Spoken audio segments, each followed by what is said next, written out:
The following is a presentation of Manatee Schools Television in association with TV production teachers and students.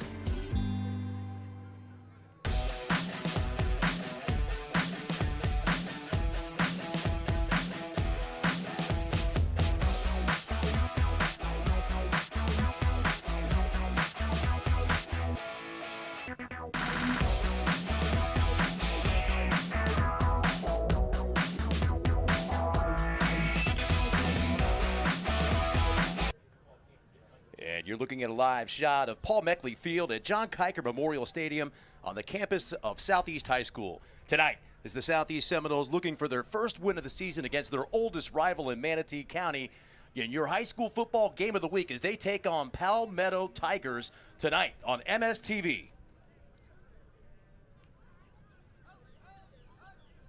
And welcome, everybody. I'm Skip Wilhoit, and alongside me, our coach in the box, Coach Chris Conboy, longtime Manatee County, Sarasota County coach, and dubbed one time the commissioner by former Coach Ray Woody of Manatee County football, bringing that knowledge up to the booth in every broadcast that we do. And, Coach, we talked about Southeast at the beginning of this broadcast in the introduction, looking for their first win of the season. Southeast, not exactly the team that we've been used to seeing. Not exactly the team that we've been used to seeing over the last several years that you and I grew up with. Yeah, it's they really struggled this year, and we talked to Coach Timmons before the game, and he feels like they've played well at times, especially defensively. They've come in and played well against some people, and then they'll make some mistakes and turn the ball over and kind of go off the rails from there. Well, and we talk about. Well, we're going to get ready for the national anthem here. We're going to go ahead and take that down to the field. So we'll be right back in just a bit. Steve, you were talking over us the entire time. I couldn't hear a single word Chris was saying or that I was saying. You were talking to your camera people. So it really destroyed the entire introduction. The entire time. I couldn't hear anything but you. Couldn't hear myself.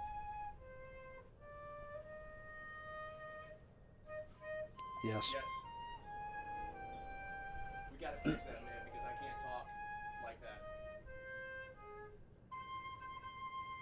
Where? Man, I mean, if I got to listen to you talking to the camera guys all night long, this is going to be terrible. See what you can do about it, or I'm going to remove my headset and we'll just use the microphone. It's A.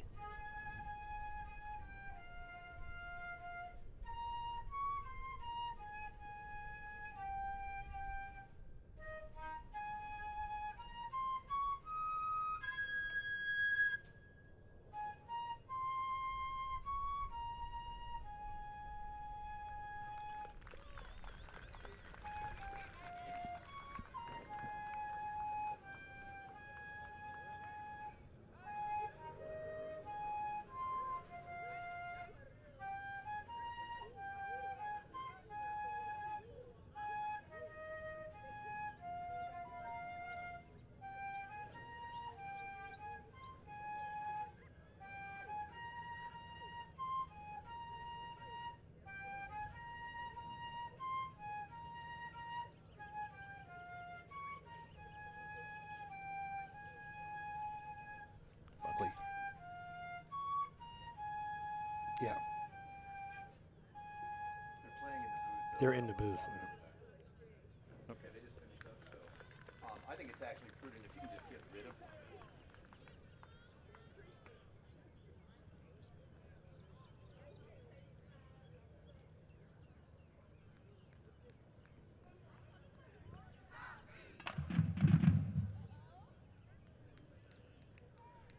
And alongside me, our coach in the box, Coach Chris Conboy, longtime Manatee County and Sarasota County coach, and one time dubbed the commissioner of Manatee County football by head coach Ray Woody for his vast level of knowledge about all things Manatee County and Manatee County football. So we've got a game tonight, as we mentioned at the top of the broadcast, Southeast looking for their first win, Coach. This is not the Southeast team that you and I are used to seeing over the last 20 years or so, the 80s and 90s especially. They really had one game that they won last year, so they're in the middle of a pretty tough stretch right now at Southeast. Yeah, we But talked to don't Coach just, Simmons. Don't just look at the scores of these games. I wanted to tee this up for you, because if you look at the way Southeast playing, it's better than their record. It's better than the scores indicate. But go ahead and tell us what you're seeing. Yeah, we talked to Coach Timmons before the game, and he agreed with that. And we looked at the stats and how much yardage you're giving up, things like that. And they really were in some games and played well, and he feels like they'll do some things well early on. And as soon as the first negative thing happens, they can't handle that adversity, and they kind of go off the rails from that point. And that's just been going on, and that's something that, it's bad. It's hard to stop. It's easy to get started, and it's hard to stop it. Talk about Southeast again. They only had one winning season since Coach Paul Meckley stepped down after that 2013 football season. So we've got to, get used to this Southeast product that we're seeing on the field now. The fans do as well. But the message to them, anybody listening tonight, is give this team a chance. They're in ball games. They're playing pretty good. The scores may not indicate it. The record may not indicate it. But they also still have their work cut out tonight against Palmetto if they're going to pick up that first win. Palmetto's got a talented roster. They're 2-2 on the season coming into this game, missing that first game of the year against Braden River from Hurricane Idalia. That game got canceled as a result.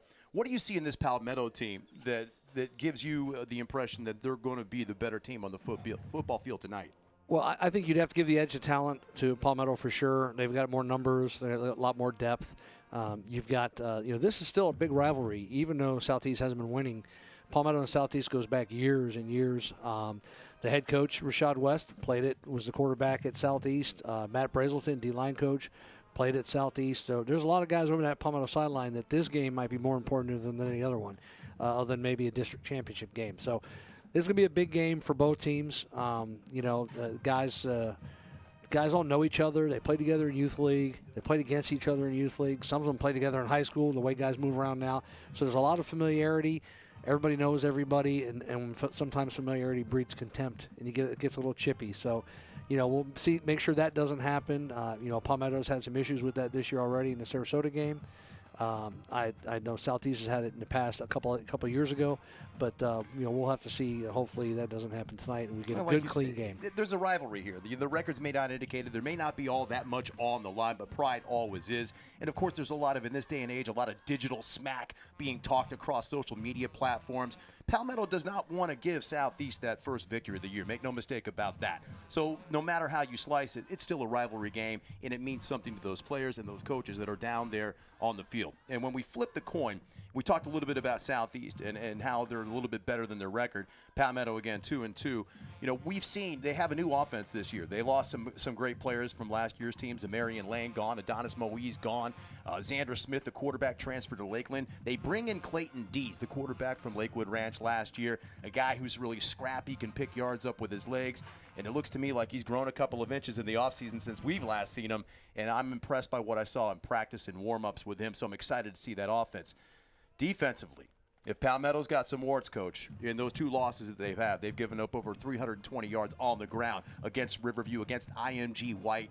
Southeast is going to probably have to look to exploit that. Yeah, they give up over 1,000 yards offense in those two losses, and that's, I'm sure that's eating at the defensive staff of Palmetto and Coach West, and they know that can't go on. I don't see, Southeast having the firepower to be able to do anything close to that tonight. Southeast is really thin on the offensive line. They got a couple of guys hurt. I was talking to JK, the trainer, before the game, and they only have 5 or 6 healthy offensive linemen for this game. So they've got to they're keeping their fingers crossed and get through the game. You mentioned Dees. Dees, he's also injured. You see he's playing with a knee brace on now. He was hurt earlier in the year. So I think that's limited him somewhat from the kind of runs that we saw last year at Lakewood Ranch and the mobility that he had.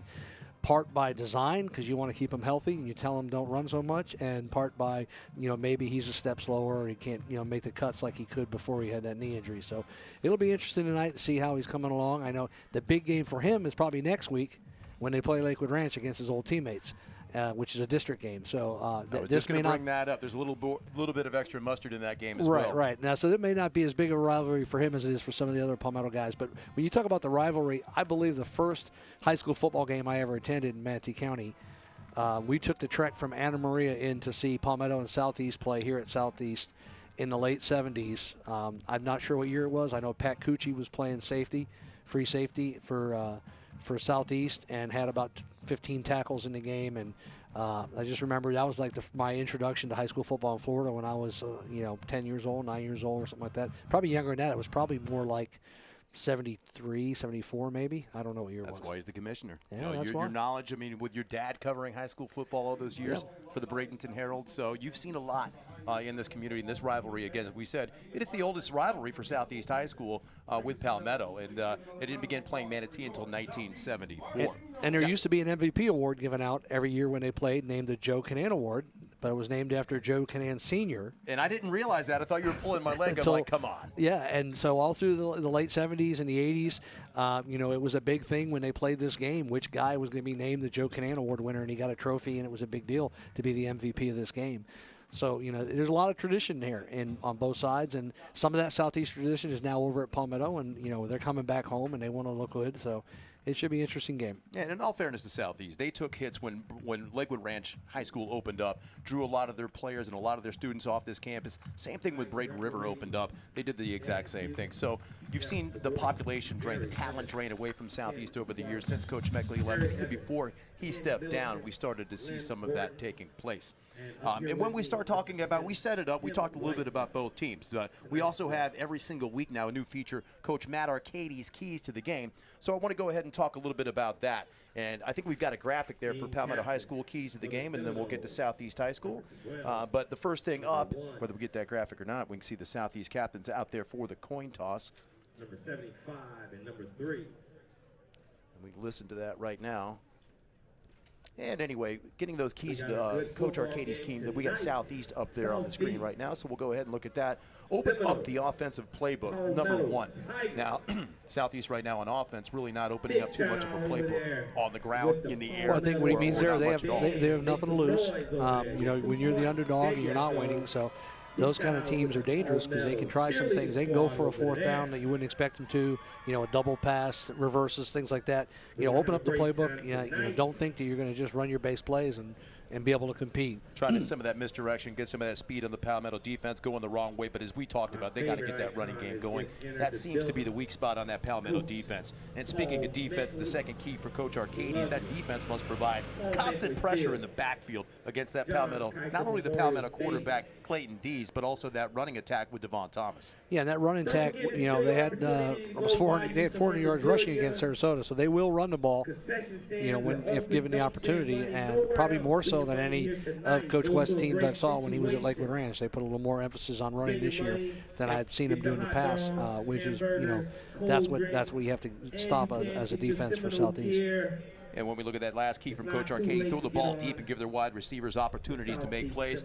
We talked about the running game, and maybe, if you can we got athleticism, or Southeast has athleticism on this team at the wide receiver spot. So if they can hit some of those deeper plays, back those linebackers off, maybe that'll give it an opportunity for them to run the football as well. Yeah, and Palmetto's defense is new this year, and there have been some busts in the back end on the secondary that have hurt them. They have some where they've gotten away with it, where guys have been missed, but there have been some broken coverages, and I think that's what he's referring to there.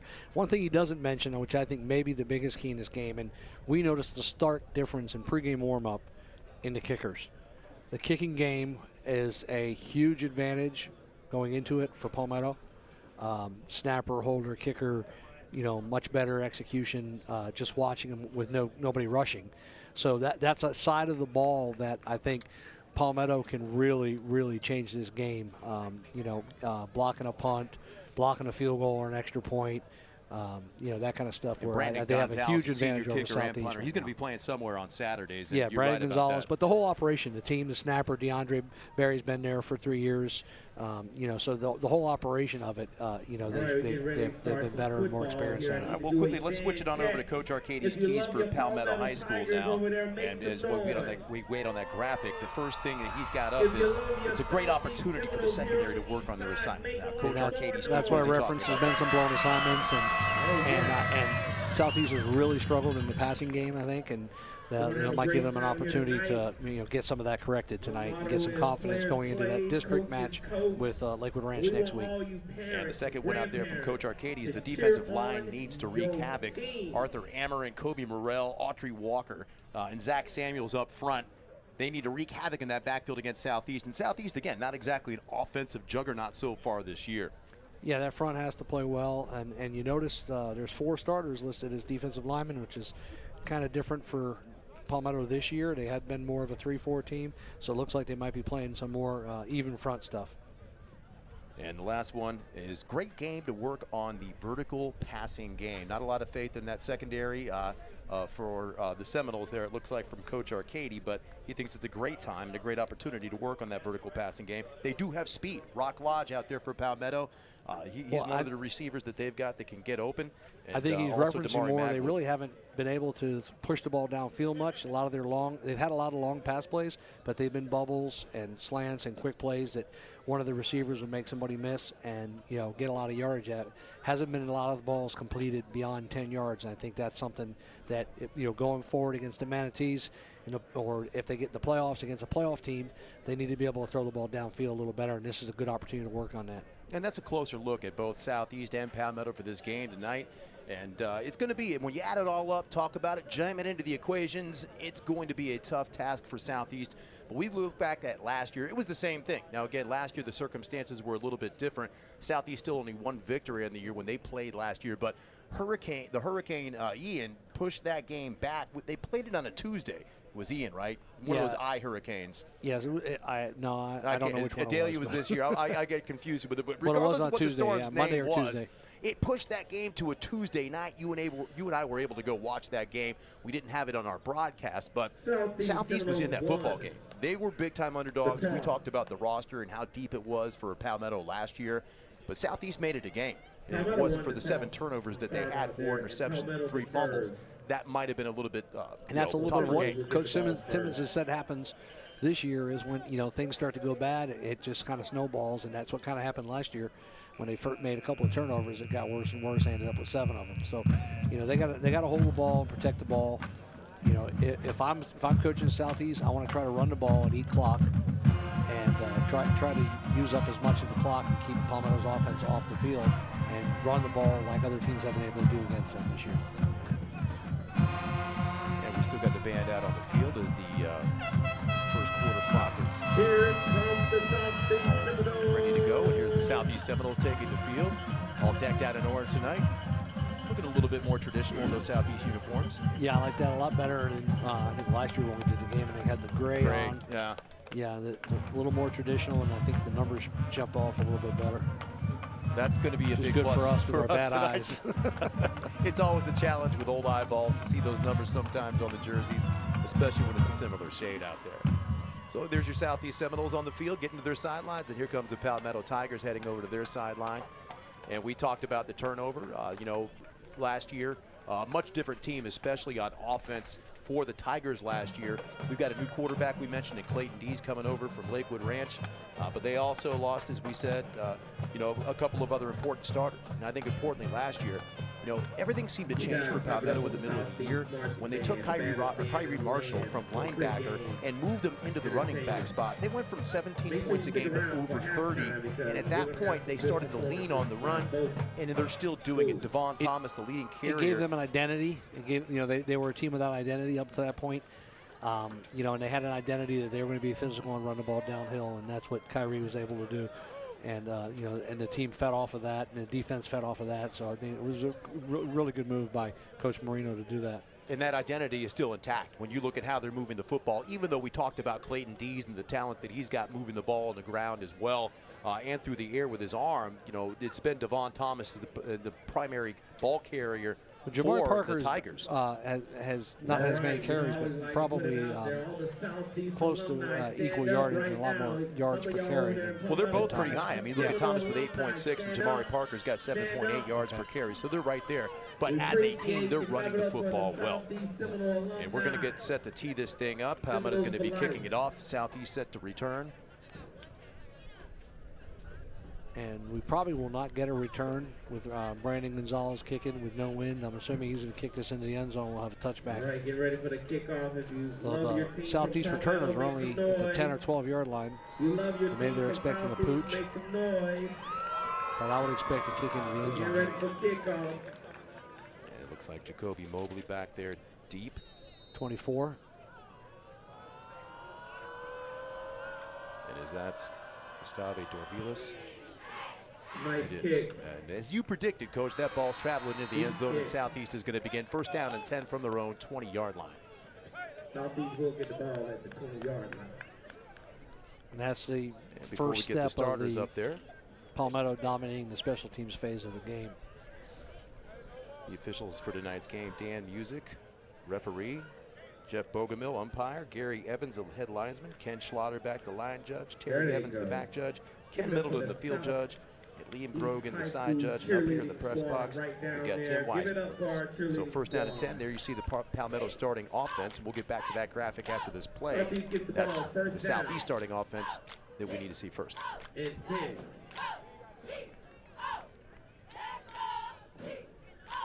High snap.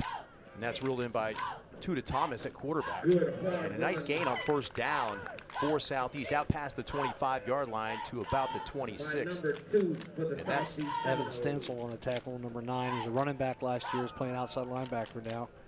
Put on about 15 or 20 pounds of muscle in the offseason. Cecil Crawford on the carry for the Seminoles on first down, getting about 7 yards, so it's going to bring up a second down and 3 for the Seminoles. Again, nice yards on first down to get ahead of those sticks. And that's been the Achilles for this Palmetto defense, is not able to stop the run. Another high snap, and this time that Palmetto defense, that front four, able to be a little bit more stout. Looks like no gain on the play for Southeast, and that's going to bring up a third down and 3 yards to go for Southeast. Omarion. Yeah, it looked like Arthur and Morum in there making the tackle. We'll bring up third down and about 4. Got third and 4 here. Southeast may be interested to see if he's committed to this run game. And now Thomas out of the shotgun. Crawford beside him. And Thomas going to throw under pressure, and that ball's going to be incomplete. Outstanding pressure that time by number 17. And that's Zach Samuels, the defensive end for Palmetto.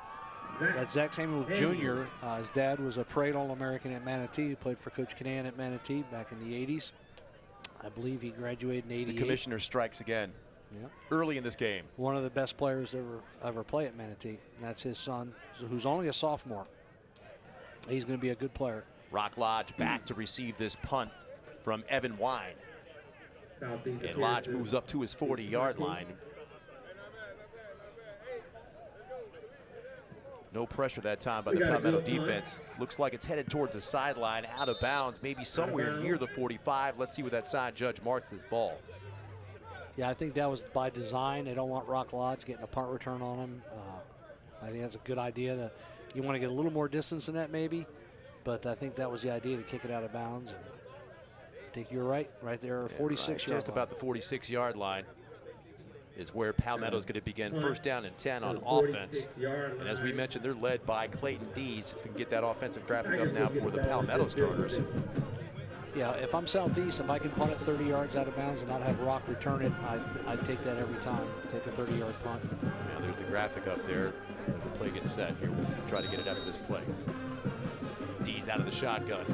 He's got Thomas next to him. And Dees is going to throw it on first down to Lodge. He's got Lodge. Lodge makes a man miss. Rock Lodge down the sideline and into Southeast territory. Down probably around the 41-yard line as it looks where they're going to spot him out of bounds. It was well defended, and the guy just didn't make the tackle. They had a defender out there that should have been tackled for a 3-yard loss, and the Southeast defender couldn't make the play. Rock made a miss. So first down and 10 inside Southeast territory at the 42-yard line.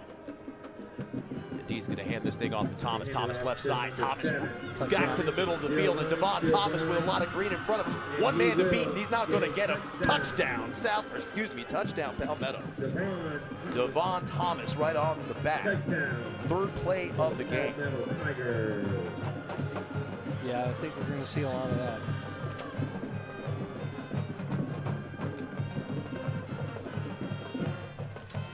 More bad tackling, poor tackling there by the Southeast defense. We were out there at practice looking at that Palmetto offense, and they've got, even though they've lost a couple of starters on that offensive line from last year, they've got some big bodies out there, as you can see. No, they have a good-sized offensive line, and it's actually been playing really well this year. Probably higher than expectations, I think, from what I've heard. Point is good. It's up and it's good. Brandon Gonzalez extra point, and with 10 minutes and 20 seconds to go in the opening quarter, your score from Palmetto Field at John Kiker Memorial Stadium is the Palmetto Tigers 7 and the Southeast Seminoles nothing. And just like that, Coach, we talked about Palmetto having the deeper roster, having more talent on their squad than maybe Southeast does, and that talent was evident. Devon Thomas averaging 8.6 yards per carry coming into this game. He just upped that average significantly. Yeah, he takes it 42. We had 2 plays and multiple missed tackles, and he got a touchdown. You know, he took 2 plays to go 55 yards or 54 yards. Southeast is going to have to tackle better than that, or it's going to be a long night or a short night when the running clock starts. Mobley and Dorvillis back again deep. Now they're back to the 1, which I don't know why they were up at the 10 last time. But Well, if that ball crosses that plane of the end zone, it's going to be a touchback anyway. Let's see what Brandon Gonzalez has got loaded up in that leg. And it's going to indeed travel into the end zone. And once again, Southeast is going to begin first down and 10 from their own 20-yard line. So Southeast 3 and out. They got a nice chunk of yards on first down on their opening possession. Cecil Crawford with about a 7-yard gain on first down, and that Palmetto defense shut him down. No gain on the second down play, and then that forced incomplete pass on third down with outstanding pressure by Zach Samuels. I don't think they can leave Zach Samuels alone on that on the left tackle for Southeast there, because he had no chance of blocking him on that last one. So they're going to need to get him some help with a back or tight end or someone to chip. 2 to Thomas again, a little bit of a high snap pressure again. Samuels in the backfield again, and down goes Thomas back at about the 16-yard line. A loss of 4 on the play. Yeah, that's the Khalif Lapred. Left tackle is just Samuel's just too explosive and athletic for him to block one-on-one. They're going to have to do something different. Well, you talked about some of the misdirection plays or running at some of these defenders, and that might be something they want to consider, is taking that ball and running it right at Samuels. As it is, it's going to be second down at about 13. Or you read them. Well, they have a tight end there now, so that helps. And there's your handoff that time, and it looks like that's going to be number 3, Michael Gibson, on the carry. And it gets back past the original line of scrimmage, maybe about the 21-yard line, pick up of 4 or 5 yards on the carry. That's going to set up a third down and 9. Evan Stansel on the tackle again. It was a good play. Held him to a short gain. Stansel coming into the game with 22 tackles on the year, 2 for a loss. Got a couple more now in his back pocket, 24 on the year. Gibson in the backfield once again with Thomas on third down and 9. High snap, pressure again, ball's out, got a receiver. Got a good throw, good catch to number 5. And that pass is caught by Marquise Carden, number 5. That was and it's going to be short. He came up just short, but he came up very short, very close to the first down. Let's see where they spot that ball, because you're right, Coach. He's right there at that 30-yard line stripe. They gave him a first down. That's and first you down. know what? It looks like it's touching that stripe from here. That's first down. Yeah, that was a generous spot. So Southeast on that pass from 2 to Thomas to Michael Gibson gets them enough yards for the first down after falling behind the chains on first down. Great effort by Gibson to get that first down. Made one guy miss and then kept fighting and falling forward as he was getting tackled. They got to get back to running the ball here. Gibson again on the handoff, left side. Gibson breaks a tackle at the 32, and Gibson still on his feet, and another first down for Southeast as Michael Gibson gets across the 45 to the 46-yard line. Outstanding play on first down. That's what they need to do. They need to run the ball. First down, Southeast Seminoles. I don't think we talked about that rush defense of Palmetto, Coach, and right off the bat, Southeast finding some success. And like you said, ran right at Zach Samuel. Popped it through there before he could get off the block. Thomas, another high snap, pulls the thing down, hands it off, and that time Gibson still on his feet, and Michael Gibson churning out yards, picking up almost enough for that first down. Let's see where they spot the ball. It's at least 9, maybe 10 on the play. Good hard run by number 3, Mikael Gibson. Good block up front by the offensive line. They're going to mark that thing just a little shy of the yard to gain for a first down. Inside of Tiger territory at the 46-yard line. Going to be second down and 1. Now second and 1, you got a chance here. Maybe you might want to take a chance on a deep ball. Open the bag. This is one of Coach Arcady's keys to the game, I think. Low risk time, throw it away if it's not there. Don't take the sack. come back on 3rd and 1. Again, high snap. Thomas brings it down, gets that ball out complete. And that time it's hauled in by number 6. That's Jason Smith. First down. Or check that. That is number 5. That's Marquise Carter again. Yep. And it appears to be a first down for the Southeast. And Southeast on the move. Don't look now, but Southeast has a drive going after something bad. That's going to be encouraging for Coach Timmons. That when you give up that quick score, the offense came back out and got some first downs. They didn't come out and go 3 and out or turn it over right away. Thomas this time rolls right. Got a receiver in the flats. It's Carter again. Carter on the move. They're just running and Carter's going to pick up about 7 yards, maybe 6 on the play. They're just flooding the outside with a deep ball, a sail route, and a guy in the flats. And Carter's going into the flats, and the Palmetto defenders are sinking on a deeper route, and they're just taking what they're giving them, which is a good job by the quarterback. I think he could have gotten into the ball a little quicker there and given some time to get upfield and maybe make somebody miss. But he might have been holding it to make sure that the defender commits to one receiver over the other. That ball's going to be spotted at the 39-yard line. Pick up a 4 on the play. 2nd down and 6 for the Noles. Crawford with an early lean, and again another high snap. And Thomas just chucks that thing out of bounds under pressure that time by Caleb Matalau. That's going to be intentional grounding. There's no receiver over there. And this is not the NFL. You can't just throw it away past the yardstick. So yeah, the referees are indeed talking. I think we're going to get an intentional grounding call. And that was just caused by the high snap. We've already had 4 of them. Here comes the laundry right there, Coach. You called it.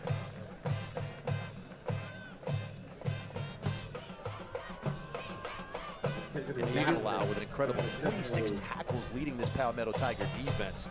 He's all over the place. The next closest guy has got 29. You've got to throw the ball near a receiver in high school. You can't just throw it away. So, but you got to know where your receivers are.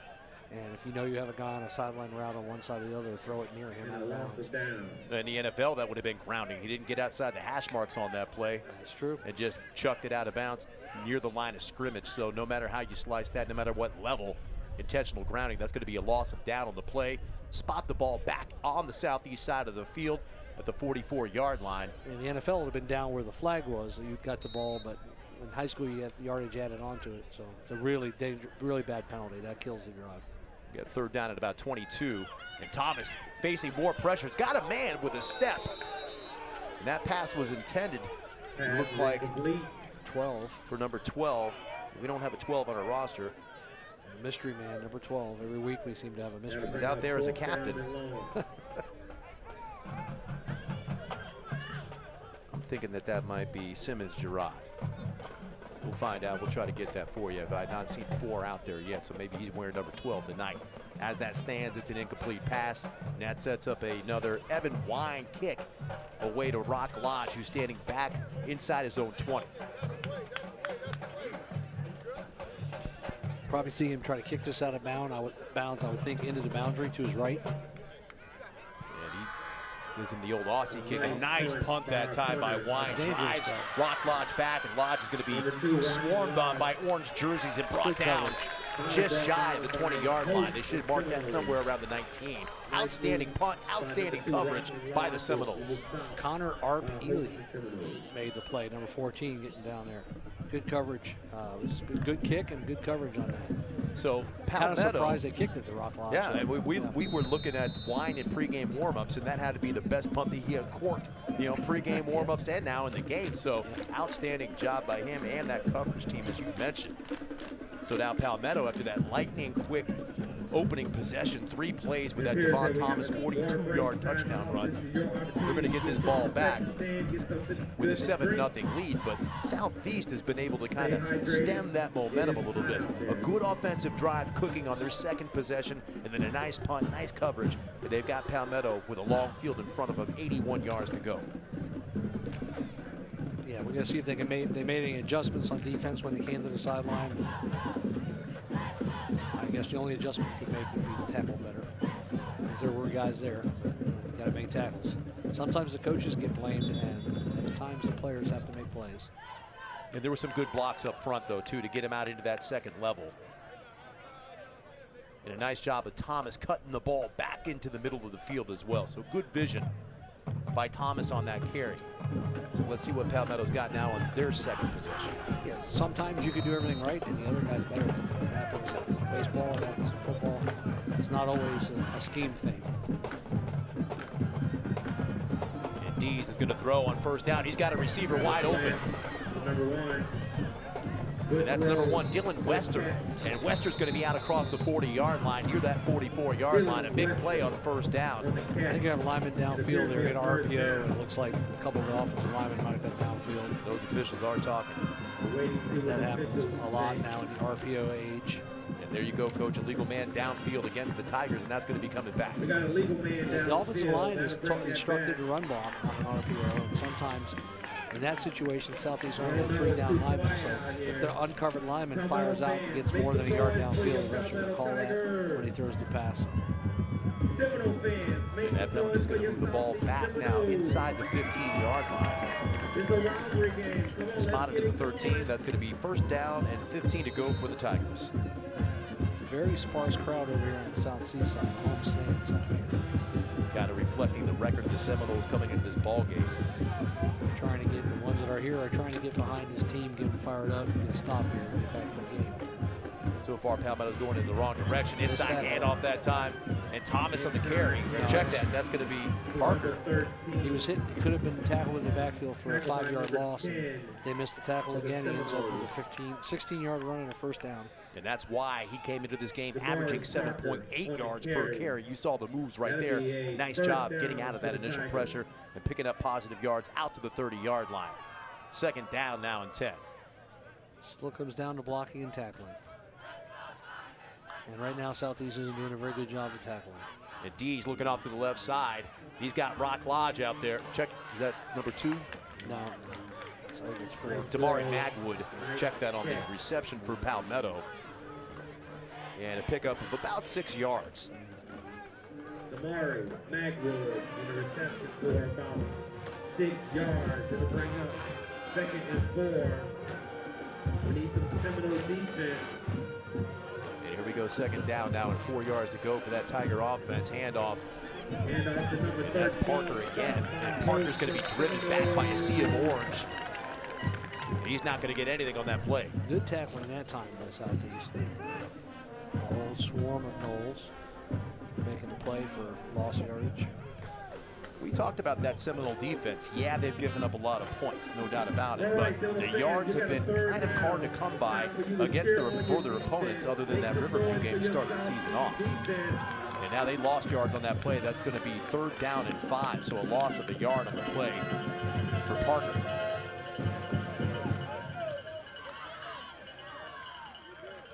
That time Dees has got a wide open man, number 21, Keon Reddick.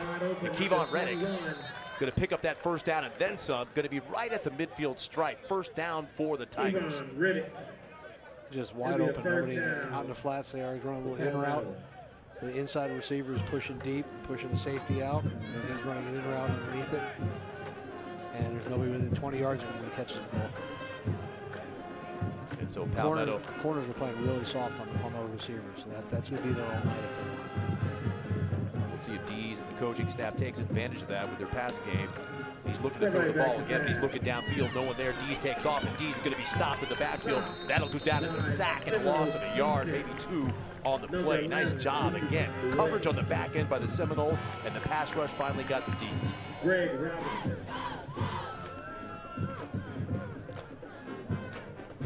Tackled by number 11, Greg Robinson for the Seminoles. Second down and 11 to go for the Tigers at their own 49-yard line. It's a big possession here if Southeast can hold them here and get the ball back. Second down and 11. So Southeast has got too many players out here on the boundary. And Dees going to throw that ball once again, looking downfield. He's got a receiver wide open, Rock Lodge down there, and that ball is underthrown, and the defense was able to get back and recover. That was a wide open touchdown, Coach. It was wide open. He had to throw it. It was going to be open because the Southeast had 3 defenders outside the hash mark to the boundary, covering one receiver. So somebody had to be open up top to the wide side of the field, and Rock ran right by the safeties, and the ball was just underthrown. He was a good 5 yards behind. This sets up now a 3rd down and long. 3rd down and 11 to go for the Tigers again at their own 49-yard line. Parker in the backfield this time with D's. Western Reddick to the near side of the field.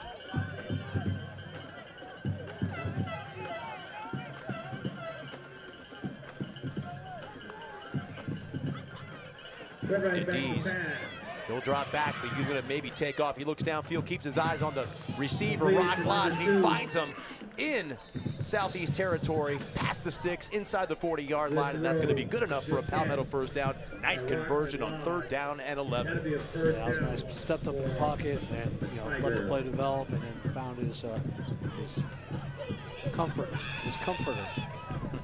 And again, great job of D's keeping his eyes downfield, feeling that pass rush. I thought he was going to take off, but he pulled up, found Lodge, first down, and the drive continues. And we've got a timeout on the field. Looks like an official's timeout. Yeah, every quarterback has a guy when things get hot, they tend to look to, and that's Rockland Lodge is that for D's, it seems. Rock Lodge, leading receiver for this Palmetto team, coming into the game with 424 yards and 3 touchdowns, and he's got a 77-yarder on his resume as well. So he's a threat on the outside, and he's a threat deep. And there's nobody back there right now, so everybody's up close on here. And Parker gets the fake to Parker. And that time the ball's out to the outside. 25. And we don't have a 25 on the roster. Surprise. Mystery man again. That's going to happen in high school football. Players change jerseys. Not every week it should. Not every team every week should not. It is frustrating though when you don't know who's making plays out there. Please. Regardless, it's 2nd down, 6 yards to go, or 4 yards to go. That's Oh, we got a ball on yeah. the ground. Right. He picks it up. Nice job by Parker getting that ball. But the Seminole defense there to shut it down. And that should be a loss of maybe a yard or more on the play. Loss of about 3. We want to recognize 1993. About 3 yards. You got it, Coach. 1993. Yeah. Alumni is in the building. Give it up. That's going to bring up a 3rd down at 7 for the Tigers. Class of 1993, we appreciate you guys. Clap it up for yourselves. Thomas now in the backfield along with D's. Trips to the field. High snap, and it's going to be a handoff, delayed draw. Devon Thomas with a carry, and Devon Thomas is going to head to that end zone. His 2nd long touchdown of the night. Wow, number 7. They might have got away with one there because the receiver was moving right before the ball was snapped. And here comes a flag for unsportsmanlike conduct on number 2 for Palmetto. He was gesturing over at the southeast sideline, and the flag came from over on the southeast sideline. That'll be an unsportsmanlike conduct, and see if they enforce that on the extra point. Dead ball, and there's that unsportsmanlike. We talked about it, Coach, the rivalry between these kids, these schools. Well, that's not rivalry related. That's a problem that Palmetto's had all year. Multiple guys with penalties and ejections during games. That's something that's got to be corrected before the playoffs, or they're not going to make a run.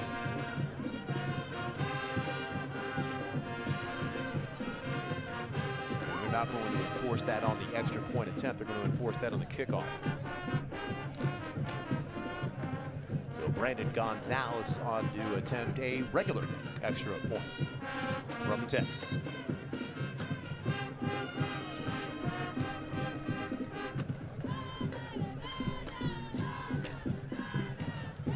And it's up and good. And so with a $1:55 to go in the opening quarter now, on the strength of a couple of long Devon Thomas touchdown runs, your score from Paul Meckley Field at John Kiker Memorial Stadium is the Palmetto Tigers 14 and the Southeast Seminoles nothing. We'll take an opportunity here just to remind folks this MSTV broadcast is a production primarily between our MSTV staff, and there's really only 2 of them here tonight. And we've got 17 students here tonight operating our cameras, taking stats, and doing everything that they can help put this broadcast on the air. I want to give a big shout out to Miss Amanda Clark and her SETV students that are out here tonight. We've got AD up here in the box helping us with our stats tonight, so we appreciate you, AD. We appreciate all of those students from SETV helping to put this broadcast together. Let's get it going. Did we get the whole list of names? No, there was too many. There were like 17. Well, if we get a running clock, we may have to go get the list of names. I asked for it, and they were like, they looked at me like it's way too much writing. invented typewriters for that. Computers, I mean. Now it's interesting, both those opening kickoffs by Brandon Gonzalez, the first 2 kickoffs deep into the end zone. We've got one returner now back there for Southeast, Dorvillis, and he's 5 yards off the end zone, and that's going to be kind of squib to Dorvillis. So this time Brandon Gonzalez, a short one, and Dorvillis out past the 35, got a seam down the sideline. Dorvillis into Palmetto territory, and he's going to be dragged down inside the 25-yard line. And a decision to kick that thing short, extend to the end zone, backfires on Palmetto. Well, I don't know if you can get in the end zone with the 15-yard penalty. So he was kicking it. Well, that's true. I forgot about the penalty. 25. 33 on the attack. Gustave Dorvillis, though, regardless, that is an outstanding return. And just when Palmetto opens up a 2-score lead, Southeast gets a golden opportunity to begin first down and 10 deep in Palmetto territory. Really good hustle play by Isaiah Jackson, the senior captain, running him down from behind there, making a tackle, make him snap it again. You give him, a lot of times you make him snap it again, give them the opportunity to turn it over and make a bad snap, or maybe your defense can hold him here. That's a big play by Jackson there. Cecil Crawford in the backfield next to Thomas. Thomas going to throw this football at first down. Again, pressure. Got a receiver out there. It's Carter on the left side. And Carter down inside the 5 and down to the 1-yard line. Big pass play by the Seminoles. First down and goal for Southeast. That's one of those assignments we talked about in the secondary. There's nobody in the flat at all for Palmetto. So he just went out there and ran a little hitch. That's one of those blown assignments that they need to work on.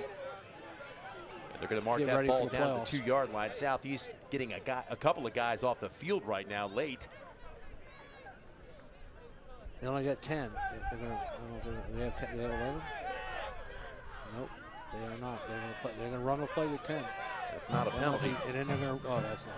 And Thomas is going to keep that ball at the right side, and Tuna Thomas into the end zone. Touchdown Southeast. They get on the board with 1:21 left to go in the opening quarter, and we've got ourselves a 1-score game here at Palmetto Field. They only had 10 guys on offense. They turned the wrong way, and it turns into a touchdown.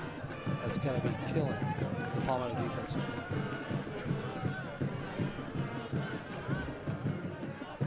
We're seeing Paul Beckley out in the stands here, legend. Who stood up with all 10 fingers, I believe. I think we're going to motion him into the press box here at some point. He's coming in at some point. We don't know when. We'll bring him in anytime. And Evan Wine now on for the extra point attempt for the Seminoles. Good job in the holder to get that ball down, and it's up and good. Yeah, we noticed in pregame the operational time for the kickers in Southeast very slow compared to most high schools, but he was able to get that off. There was a lot of pressure. They came close to blocking that. And the Southeast band, you can hear those guys celebrating that touchdown, and the crowd that's here, give them a little bit of something to cheer about. And we thought, at least I thought, this game might be a little closer than what other folks thought.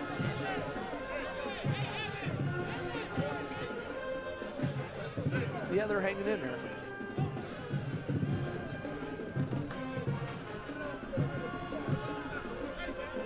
And so now Palmetto getting set to receive this kickoff from Southeast, and Evan Wine. It'll be the first time that we see Palmetto back deep this evening in Lock Lodge. Check that. That's going to usually be Damari Magwood and Dylan Wester back deep. That's not going to be Wester. That's going to be 25, the guy that's not on the roster.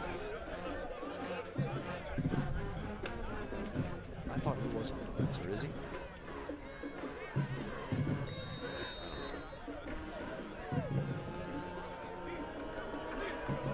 And Wine's kick is going to be a short squibber. That's going to be taken by the up back that time. Is that 43? Yep. He's the only one with the hair. And 43. I don't have to see the number. And Caleb Matalow is going to get that ball out to the 40-yard line. So that really short squibber by Wine turns out to be good field position for Palmetto to start this thing off. I think 25 for Palmetto might be Simeon Matt. Is that a possibility? Is he not on the roster? I know there's a transfer. I'm guessing it's probably him. He's a receiver, Simeon Matt. He's a brother of Prince Matt that played for us at Manatee when I was coaching at Manatee. His dad, Prince Matt, played at FSU and played at Manatee back in the late 70s. trips out here and only 2 defenders, so somebody should be open down here at the bottom. And Dees is looking to his right the whole time, and he's got a receiver open, and he overthrows Dylan Wester, who had a couple of steps on the defender that time. Yeah, a little wheel route. Number 2 guy out of the trips ran a flat route. It might have been 3. But he ran a little flat route, a little out, and then turned up the sideline for a wheel. Defender tried to carry the wheel, but he was open. He had to beat by a few steps, but the last one was open. He underthrew that one. He kind of overcorrected and overthrew that one. But as a quarterback coach, I'd rather see him overthrow it than underthrow it. Chauncey Kennett on the coverage for the Seminoles. 2nd down and 10 now for Palmetto. Again, trips to that right side, and that's another ball. We got a flag down on the field as that ball gets once again out to Wester. He's going nowhere. Let's check this flag, but it looked like an illegal formation to me. It looked like maybe Wester was lined up in the backfield. Either that or it could be offsides on the defense. It's talking too long. It has to be formation. An eligible receiver. Yeah, an eligible man downfield. Receiver. Oh, he lined up in the backfield. Right, but you can't really call that. No, when he's the an eligible receiver. He's an H-back. No, but when he was covered, but the ball was caught in the backfield. So.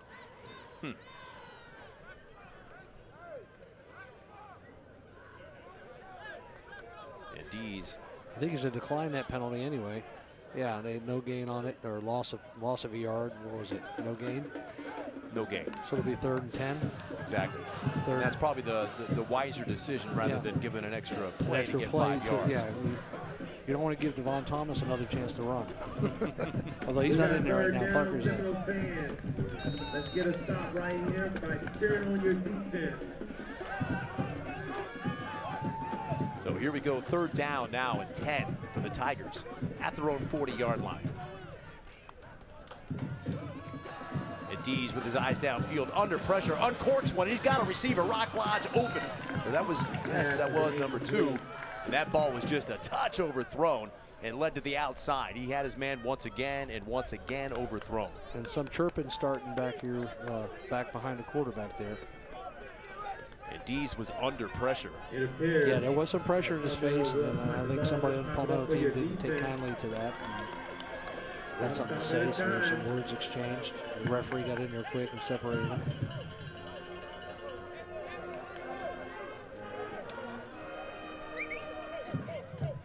Looks like Jacoby Mobley back deep to receive this punt from Brandon Gonzalez, standing his own 25-yard line.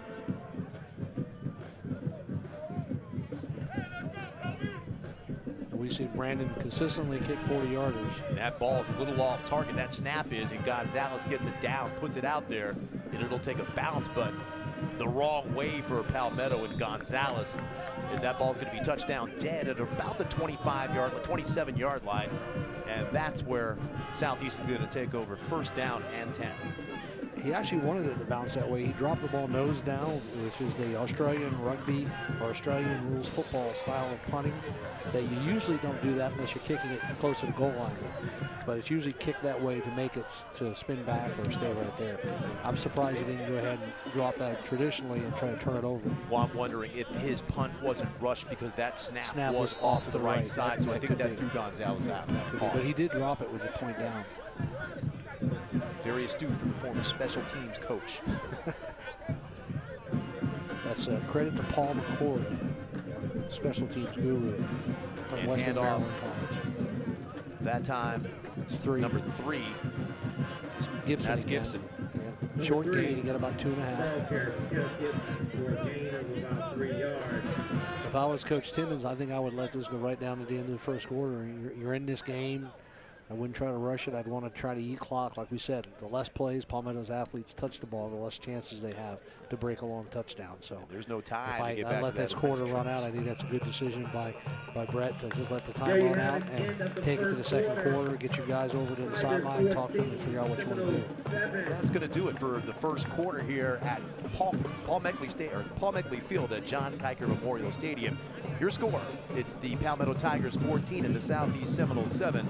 And we'll be right back after a break here from MSTV. And we definitely want to recognize class of 1993 Seminole alumni having their 30-year reunion right here.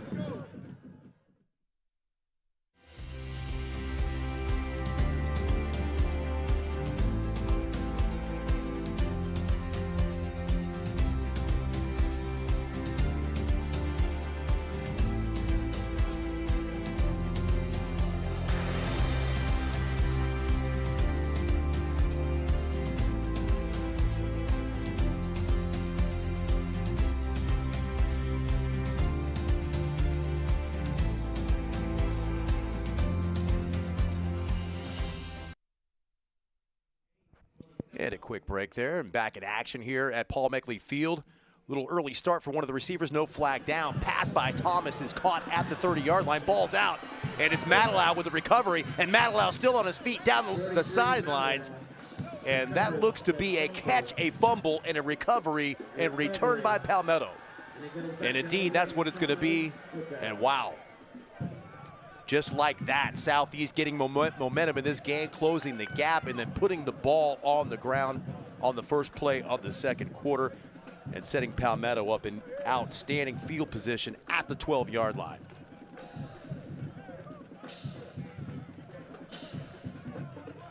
So there goes that momentum. And look who's here. This is getting to be a regular habit. We're going to have a special guest announcer up here in the booth for the second straight week. And it's kind of funny because we've been saying throughout the game, Palmetto Field at John Kiker Memorial Stadium. And we're sitting next to the legend right now. He'll be joining us shortly. In the meanwhile, we've got first down and 10 for the Tigers at the 12-yard line. Yeah, it's a shame.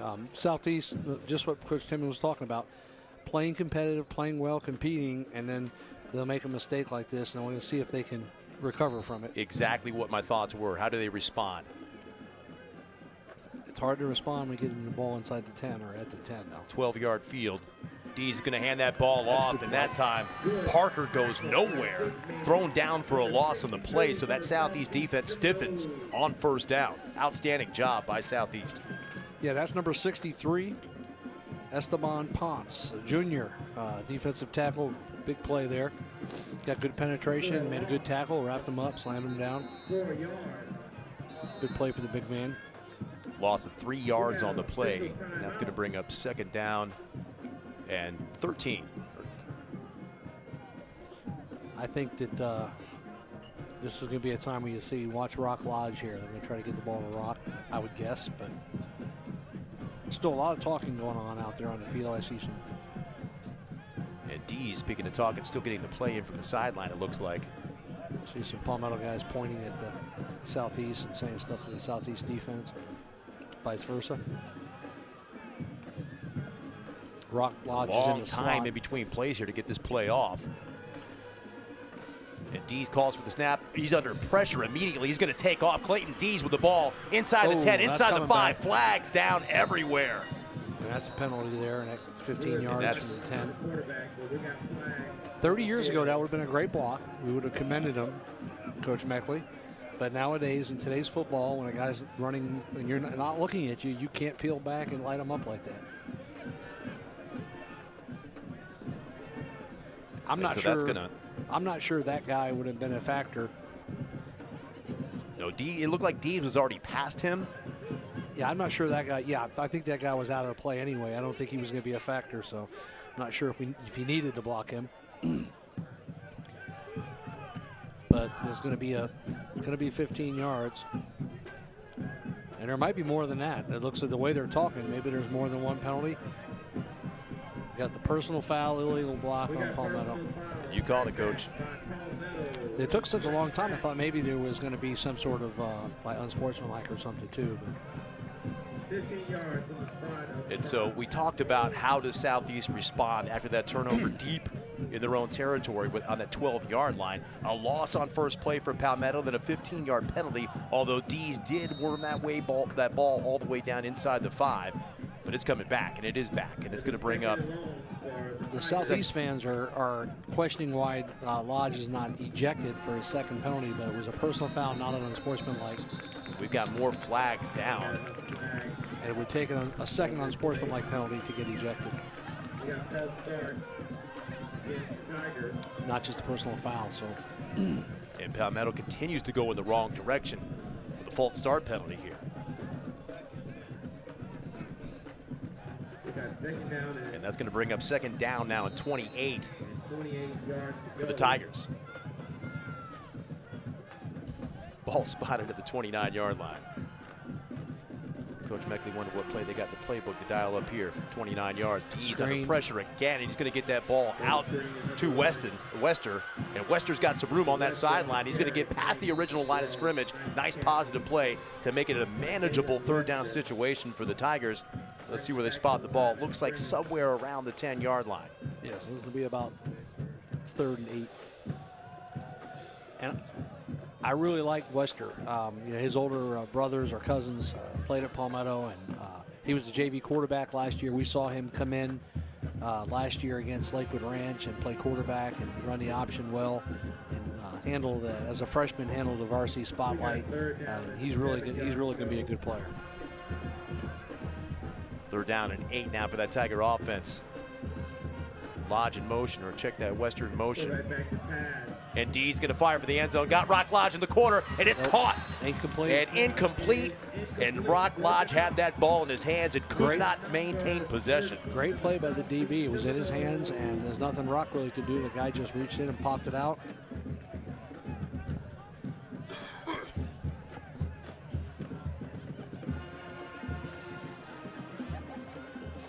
Great throw there. Great throw. That's the best ball Dees has thrown tonight, and you know, good read, good throw, put it right where he's supposed to. And sometimes, like I said, sometimes the defender just makes a good play. And Coach Timmons has got to be pleased. We talked about before the game. You brought it up already a couple of times.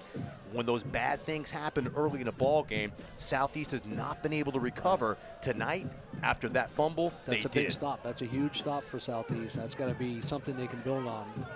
Now, granted, a lot of that was self-inflicted damage done by Palmetto with that penalty and that incomplete pass. But nonetheless, Southeast prevails after this Brandon Gonzalez field goal attempt is up and good. So after getting the ball at the 12-yard lines, 3 points is a victory any way you slice it. Yeah, that's a great job by the Southeast defense. You know, quick turnaround, sudden change. You got to run in there on 1st down fumble. You know, that's huge. You go out there and hold them to a field goal. Well, Coach, let's see if your microphone's working right now. You can go ahead and test that thing out if you got anything to say. Doesn't look like you can hear us. That was a good job by Southeast to stop them. At that time, I know that they started the game with a nice drive, and again, like you guys said, they had a little inflicted problem when they got sacked on the one quarterback attempted pass, and they had picked up 3 first downs and were moving down the field nicely, but unfortunately gave it up. Yeah, they've shown the ability to bounce back tonight now twice when bad things have happened and not look like the game is over. And that's something that Coach Timmons has been hoping would develop. You know, they haven't been able to do that. They've had some games where they played well at times in spurts early, and then as soon as something bad happens, it's like they drive off a cliff. So he's got to be really happy about. Yes, I've seen that on a couple of occasions where they've started a drive in the first half and at the beginning of the game and driven it down and scored, and then all of a sudden the other team would score, and you know, things just started to snowball in the wrong direction. But hopefully they are maturing a little bit and can do something about it. And Dorville has tried to make a return that time, but the ball, again, we talked about, has to just cross the plane of the end zone. And even though he fielded that in the field of play, the ball crossed, as you saw it go over his head. So again, the Seminoles are going to start off 1st down and 10 at their own 20-yard line. And now you got 9 minutes left, and Southeast, if they want to stay in this game, has got to put together a drive. And they don't necessarily have to get points. They can still be in the game without getting points, but they can't go 3 and out or turn it over again. They got to put together a drive and produce some offense here, keep the defense off the field, and let them get rested if they're going to stay in this game.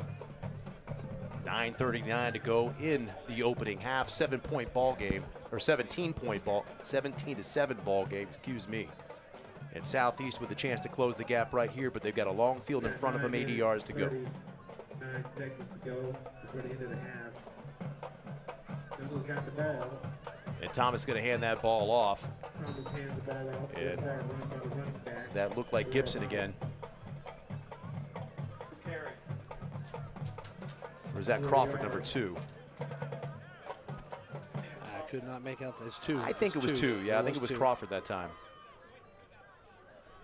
So Cecil Crawford with a pickup of just about 3 yards on the carry. 2nd down now and 7 for the Seminoles. I think it was 99 Audrey Walker who made the tackle on that one for the defensive tackle for Palmetto. And Thomas going to roll right under pressure again, and he gets that ball out and caught and dropped on the sideline. Great job just to get that play off as he was under tremendous pressure once again. And a receiver almost coming down with that ball with a foot in bounds. Yeah, that was the same route they ran earlier, a little flood route with a vertical and a sail and a flat receiver, and that time they were in man, it looked like. Or at least it was not in man. At least there was 3 guys out there this time, and they didn't have to weren't able to put a defender on an island and make him choose one. So they had all 3 defended. It was a good throw to put it up there where either his guy makes a great catch or it goes out of bounds.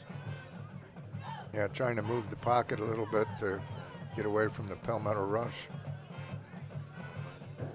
And then they had to do that with Zach Samuels over there, the way he came off the corner of the first series. And Thomas once again under heat by Matalau that time, but gets the ball off, and it's complete. Good tackle. And just shy of the sticks on 3rd down. That's going to be a yard short of the line to gain for Southeast. So 3rd and less than a yard here is what it looks like the spot's going to be. Let's check it out. Looked like Paul Moore, 24, made that tackle. I thought sure he had a first down. And then Paul Moore, a sophomore, outside linebacker or inside linebacker, getting out to the flat to defend the running back and make the tackle. It looks like sure he's going to get a first down. And Moore with active in the backfield this year, 6 tackles for a loss, but a great one that time, just keeping Southeast so far from the first yard line. They're going to go for this. This could be just trying to draw them off sides, I would think, this deep in their territory. I think that's what we're going to see him just try to draw them off sides and call timeout and punt. No, they're going to go for it. 4th and 1. And Crawford's going to get that handoff. He's going to be stopped short of the first down. He's going to be dropped in the backfield. A loss on the play.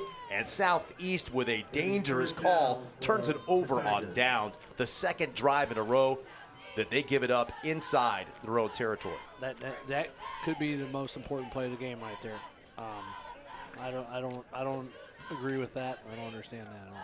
With 8 minutes left to go in the half, the defense has been playing well. They're put back in a tough spot now with that ball being spotted inside the 30-yard line at the 29. Yeah, the defense just defended a short field and did a great job, and then now you've got them right back out there doing it again.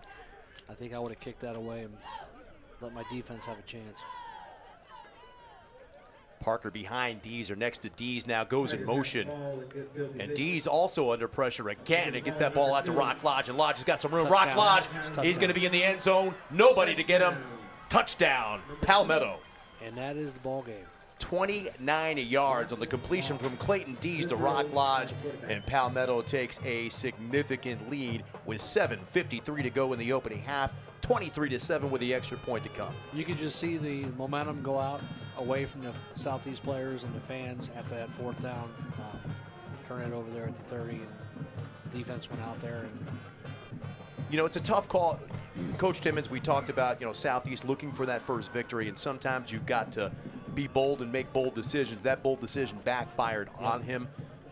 I mean, it's less than a yard to go. Yeah, well, we talked about, like, you're in a position where you have nothing to lose and you can take for chances and go for 4th and 1s. But in this situation, I think you're still in the game, and the defense had just done a great job. You can't risk putting them out there again that fast on a short field.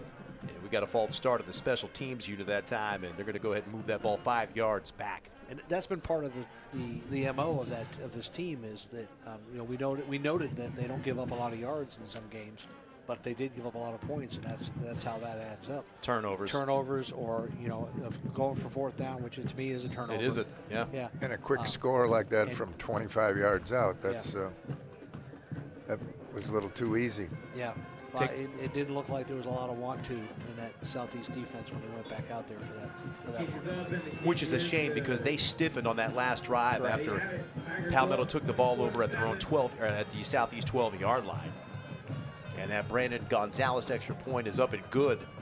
And so now we're at 24 points for the Tigers, 7 for the Seminoles, and 7:53 to go in the opening half. And Palmetto started to pull away in this game on the strength of multiple turnovers on back-to-back possessions. Southeast, though, with a chance here, plenty of time on the clock to try to tighten this and make it a 10-point ball game if they're able to punch this thing into the end zone.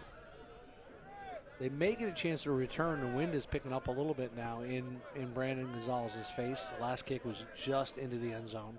But I think the wind's picked up even since then, looking at that flag down there. Yeah, that last return that Ostavi had, he really set him up in good field position with about a 65-yard return. So if he get his hands on the ball and do that, that would help the offense. Be able to put a little momentum on that back over on the Southeast side. Yep. Let's see if either Dorvillis where Cannon could get their hands on this ball, and it's going to go into the end zone once again. So Southeast familiar starting field position at their own 20-yard line to begin this drive. And again, plenty of time to matriculate this ball down the field. We're using the big words now, huh? Matriculate? Multi-syllabic. Have not said that before? I think you have. I think I might have. But it's still a big word. Not a word I use a lot, though, that's for sure. PE teacher. They all sound like big words to me. PE teacher is a big word because... No, I'm a PE teacher, so all those words sound like... Don't sell yourself short. Come on. Well, I'll be interested to see what Southeast tries to do here. You can't get away from the running game. If they start dropping back, throwing every down, he's going to get his quarterback killed. You're going to have more turnovers. No, we've seen a couple of nice runs already by the Southeast offense, and that pass rush. Yes, just as good as a run. Let that rush come in. I mean, we've seen Palmetto living in the backfield so far tonight. So you're either going to want to run against that, run at that pressure, throw a screen, get a draw play in there. But that play goes for minimal yards, maybe a pickup of about a half a yard. It's going to be second down and about just over 9 yards to go for the Seminoles. Yeah, I think the screen was to number 2. Correct. Crawford. For about 1 yard. I guess it would go as a 1 yard gain. And Thomas looking to throw that time. He's getting the ball off deep, and he's got a man down there. What a catch, and it's incomplete on the sideline. That was a great effort. Thought he came down with it. Right off the fingertips of the intended receiver. And that was number 16, it looks like. Was that 16? Class of 1993. Make some noise over there. Make some noise for the class of 1993. Couldn't get that number. We don't have a 16 on our roster. I think the corner there was they know how to wear that. Colton Davis, number 5, who Coach Meckley knows his father well. The real deal alumni group Played at his father Reggie played at Southeast and University of Real Florida. deal? Yep. I believe that was him defending that play out there. No, he's on this end. I don't know who that is. That's 6 out there. My bad. And here's Thomas. He's got a receiver, and that ball's a little late getting there. Good defense that time. Past the sticks would have been a first down. And that ball's going to be incomplete. That's going to bring up 4th down. Actually, that number 6, Coach Meckley, was Sean Williams, another name you're familiar with. And we are at Manatee. Shawnee Pooh's dad transferred from Southeast to Manatee. The commissioner strikes again. The generational connections that you're aware of never ceases to amaze me. That last pass intended for Ostavi Dorvillis, and it was incomplete. And now back for Palmetto to receive this punt from Evan Wine is going to be number 2, Rock Lodge, for the Tigers.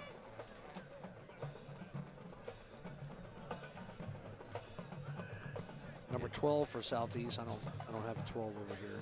If you have him on the roster, he looks like he's getting worked on by the trainers. And that was a shank of a punt after a lollipop of a snap on special teams. And that ball's not even going to cross midfield. Let's see where they wind up marking it, but it looks like it's going to be marked somewhere around the 40-41 yard line. So Southeast again for the 3rd straight possession, giving this ball back to Palmetto on the wrong side of the field. That's how you make up a losing streak. When you continually do that, you're not going to win games. And that, we were looking at the snaps, we were looking at the punts pre-game from Wine and the long snapper out there, and that's kind of a lot of what we were seeing. And now it's showing up in the game.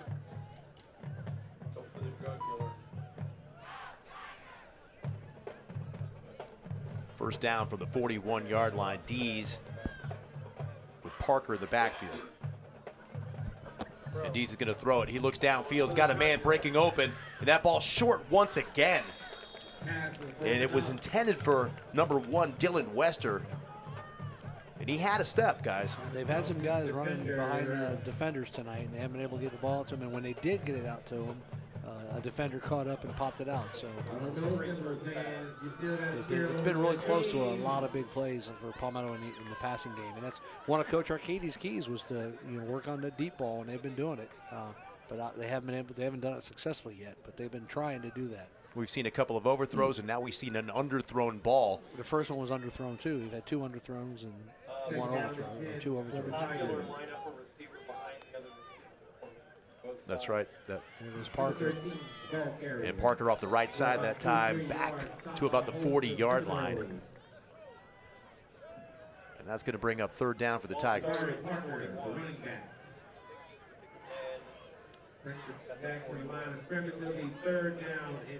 So the Southeast defense, once again, that granted they gave up that play, that touchdown on the first play from scrimmage on the last possession.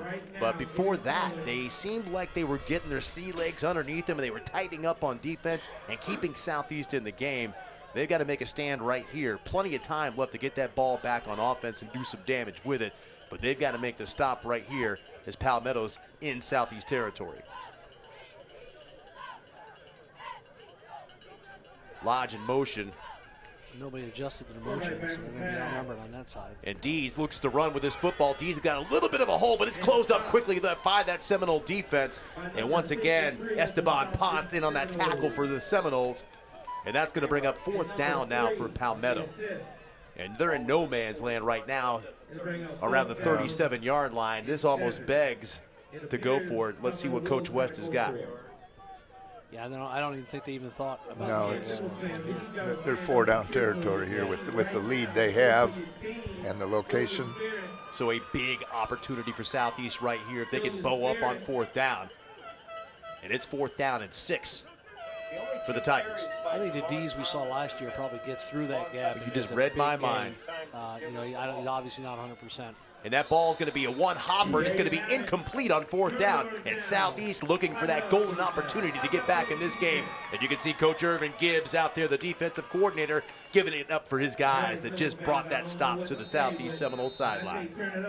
That's a big stop there, and you got to give them credit. They're not going away like they've done in the past, and hopefully they can build on that. And even if they don't score here, go in at halftime, and Coach Timmons said, "Look, you guys you're staying in this game. We're not throwing it away.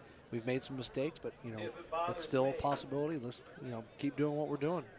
But with 5:10 to go in the opening half, plenty of time. Again, there was plenty of time last time, and they couldn't get anything going. And they wound up giving that ball right back on a short punt to Palmetto. But again, that Southeast defense bowing up. And they've played good. They've given up a couple of 40-yard runs on defense. But Southeast has been playing a little bit better as this game has gone along. They gave up another long run on the first play from scrimmage after that turnover as well.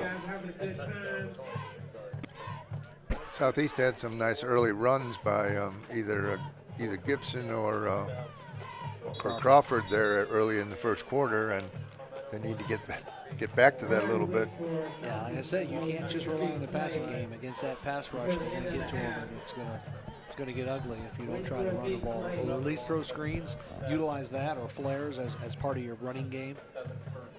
We used to do it at Manatee, shovel pass, but we consider it a run play, even though it was statistically a pass. And Bakari Mobley's in the game now. He's got speed to the outside. Good run. That was an outstanding run that time. Number 24, and that's Jacoby Mobley. Yeah, he's been very good when he's gotten the ball in his hands on offense. Yes, he has. But he plays defense. He went to the state track meet in 400 meters. He can run. He also plays free safety. Yeah, but I think that's why he hasn't been used too much at running back. He's got to play safety. So at this point, though, the other running backs are getting a little tired. And get him in there with some fresher legs. And that ball's going to be spotted at the 45-yard line. Second down and 2. Thomas to throw again. Under pressure. Flag down. Thomas got his eyeballs downfield and a late pass. Mobley was moving. He was falling forward as the ball was snapped. And there you go, Coach. You called it. And that's part of the problem with putting a guy in that's playing defense and doesn't get the reps on offense that the other guys get all the time. And on that particular play, he was a blocker, which is something that he probably doesn't get as many reps at either besides snap count. And so that 5-yard penalty is going to take a little bit of that shine off the first down pickup by Mobley and get him behind the sticks here at second down and 7 to go now. I might have declined that and put him in the third down. Now third down and 2, second down and 7. Now your band charged on the field harder than. I'm going to probably take that penalty because that third down and 2 is an awful tempting area of the field to go for it, even if you pick up only a yard. But as it is, it's going to be Second down and 7, and the Thomas pass is going to be caught. Dorvillas puts the ball. I thought that ball came out, but it did not. Got about 5. And they need about 1.5 yards, 2 yards to get the first down. So they're right back almost where they would have been had you declined that penalty, Coach. Now we'll see what happens. There you go, 46-yard line. Going back into the game now is number 3, Mikel Gibson.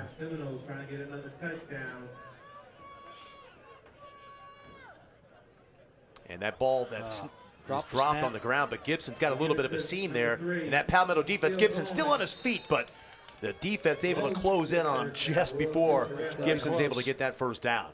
The ref at the top, if he's spotting it, it's going to be really close. I think it's a little short. And here we go again. He's well short there. Coach Timmons has got a decision in front of him. Last time he was in this position on the last possession, he went for it. But this thing's going to be, they're going to call for a measurement. They're going to call for a measurement. But that looks to be well short based on where that ball's spotted. It's going to be a yard short. And, I mean, had he not gone for the earlier one, this would be one I would go for. But you're closer to midfield? Once, I don't know if I want to do it again. Yeah, it's closer to midfield. 3 minutes left in the half instead of 9. The other one, but now you run the risk. If you go twice on 4th and 1 and don't make it, of losing. Hey, man, I'm looking my defense in the eye right here. They've been standing tall in the saddle most of this ball game. You haven't won a game since last year, and now you're looking at basically a yard to go. It's only inches. Yeah, I think you got to go for it. Yeah, inches now. So, yeah, I don't think there's any question here whether it's a yard or whether it's 5 inches. I'm going for this. They're lucky to get back to the line of scrimmage. He dropped the snap and picked it up, and running back picked it up, I believe, and was able to make a couple of people miss. So it was a good effort by Gibson because it looked like a sure loss on the play. Yeah. And I'll tell you, where that marker was on the sideline, and I know we're at a little bit of an angle here, it looked like the spot of that ball was a full yard away from the line to gain, but inches to go now for the Seminoles, and a big play in this ball game with 3:25 left in the opening half. If Coach Sandberg was here, he'd be saying get under center and have somebody push the quarterback from behind because it's loud now. And your score, the Tigers 24, Seminoles 7 right now, not appearing on our scoreboard on your screen. I don't know why you wouldn't get under center here and go quarterback sneak. That boggles my mind. You're taking the threat of the run away, and it doesn't. But Palmetto that ball's on the ground. And that's academic. It didn't look like Gibson was going to get, or is that Crawford? That was Gibson going to get back to the line of scrimmage, let alone the line of gain. And that fumble's going to give Palmetto slightly better field position at around the 41-yard line. But again, Coach, you're right. I mean, to go shotgun on 4th down and inches, take away the threat of the run, take away the quarterback sneak. Yeah. They still ran the ball, but that defense was all over. Yeah. And with the new rules, and I got to agree with Coach Sandberg there, now that you're allowed to line up behind the quarterback and push him, the tush push, it's very tough to stop it. So especially with inches to go. Yeah, I don't know why you wouldn't try that. Well, you got to practice it to do it, that's for sure. Oh, yeah, no, you definitely have to. But it's got to be in your playbook, getting under center. Yeah, now Devon. Short yardage, even if you're a gun team. Devon Thomas back in the game alongside Clayton Dees with 3:12 left to work here in the half. And that's a wide pitch out to Devon Thomas with room. And Devon Thomas still on his feet, spins back into the field of play. And a big pickup on first down of about 13 yards for Devon Thomas and the Palmetto Tigers inside the 30. It looks like a little speed option, but I don't think there was any chance he was going to run it. It's kind of, just like you said, a wide pitch, 1, 2, 3, and kick it and get the ball in his hands out in space. He's been the fastest player on the field tonight, I think, Devon Thomas. He's looked faster than I've seen him in the past. He's a senior running back for Palmetto. Yep. And explosive, the most explosive player on the field tonight for sure. 2 touchdown runs of over 40 yards already on the night. First down and 10 for the Tigers. That's going to be a fake to Thomas that time. Dees looking to throw the ball short, but that was well defended by Southeast that time. He's lucky he tossed that thing to the outside. Yeah. Now, he had a receiver out there, so he can get away with that. We had Southeast calling for intentional ground, and there was no receiver when he threw it there. So you don't have to get the ball back to the line of scrimmage. You just have to have a receiver in the area. And they were running a screen that was, like you said, that was well defended. There was a receiver there. Second down now and 10 for the Tigers, and Southeast defense once again staying ahead of the chains here. Trips to the bottom of your screen. And that's a high snap over the head of Clayton Dees, and Devon Thomas just gets that ball. He's still on his feet. And Devon Thomas going to be swallowed up by that Southeast defense, with now way ahead of the sticks as that ball is going to be back around the 48-yard line. So with 2:24, 2:23 and counting now in this opening half, Palmetto with a gargantuan third down conversion here in front of them, and Southeast not stopping the clock. I expected Southeast to maybe take a timeout right there. They haven't been an offensive juggernaut by any means tonight, but still, you're going to have a chance in this ball game. Let's see if Palmetto throws it and stops this clock. Well, some coaches just don't believe in calling timeout when the other team has the ball. Like if they feel like they're helping them. You got to look at the down and distance here, although we saw them in a long distance before, and they handed off and went 30 yards. So this is almost 30 yards to go, third down and 29 for the Tigers, and they are bleeding that clock down wisely. And Dees is going to throw this ball. Dees is going to go downfield. He's got a wide open receiver, Damari Magwood on the reception. First down, Palmetto. And I guess that timeout would have benefited the Palmetto Tigers, but as it is, still a $1:31 left to go, and they've got a short field in front of them from the 9-yard line. Clock is not an issue at this point. Good ball that time by Dees. He's overthrown a few, underthrown a few, but that time he had a guy open. He got him a good ball. Magwood wasn't able to stay on his feet, but made a nice catch. And a minute 25 to go in the opening half. First down and 10 for the Tigers inside the 10-yard line. And it's going to be Parker on the handoff off the right side, and he'll get a few yards on first down.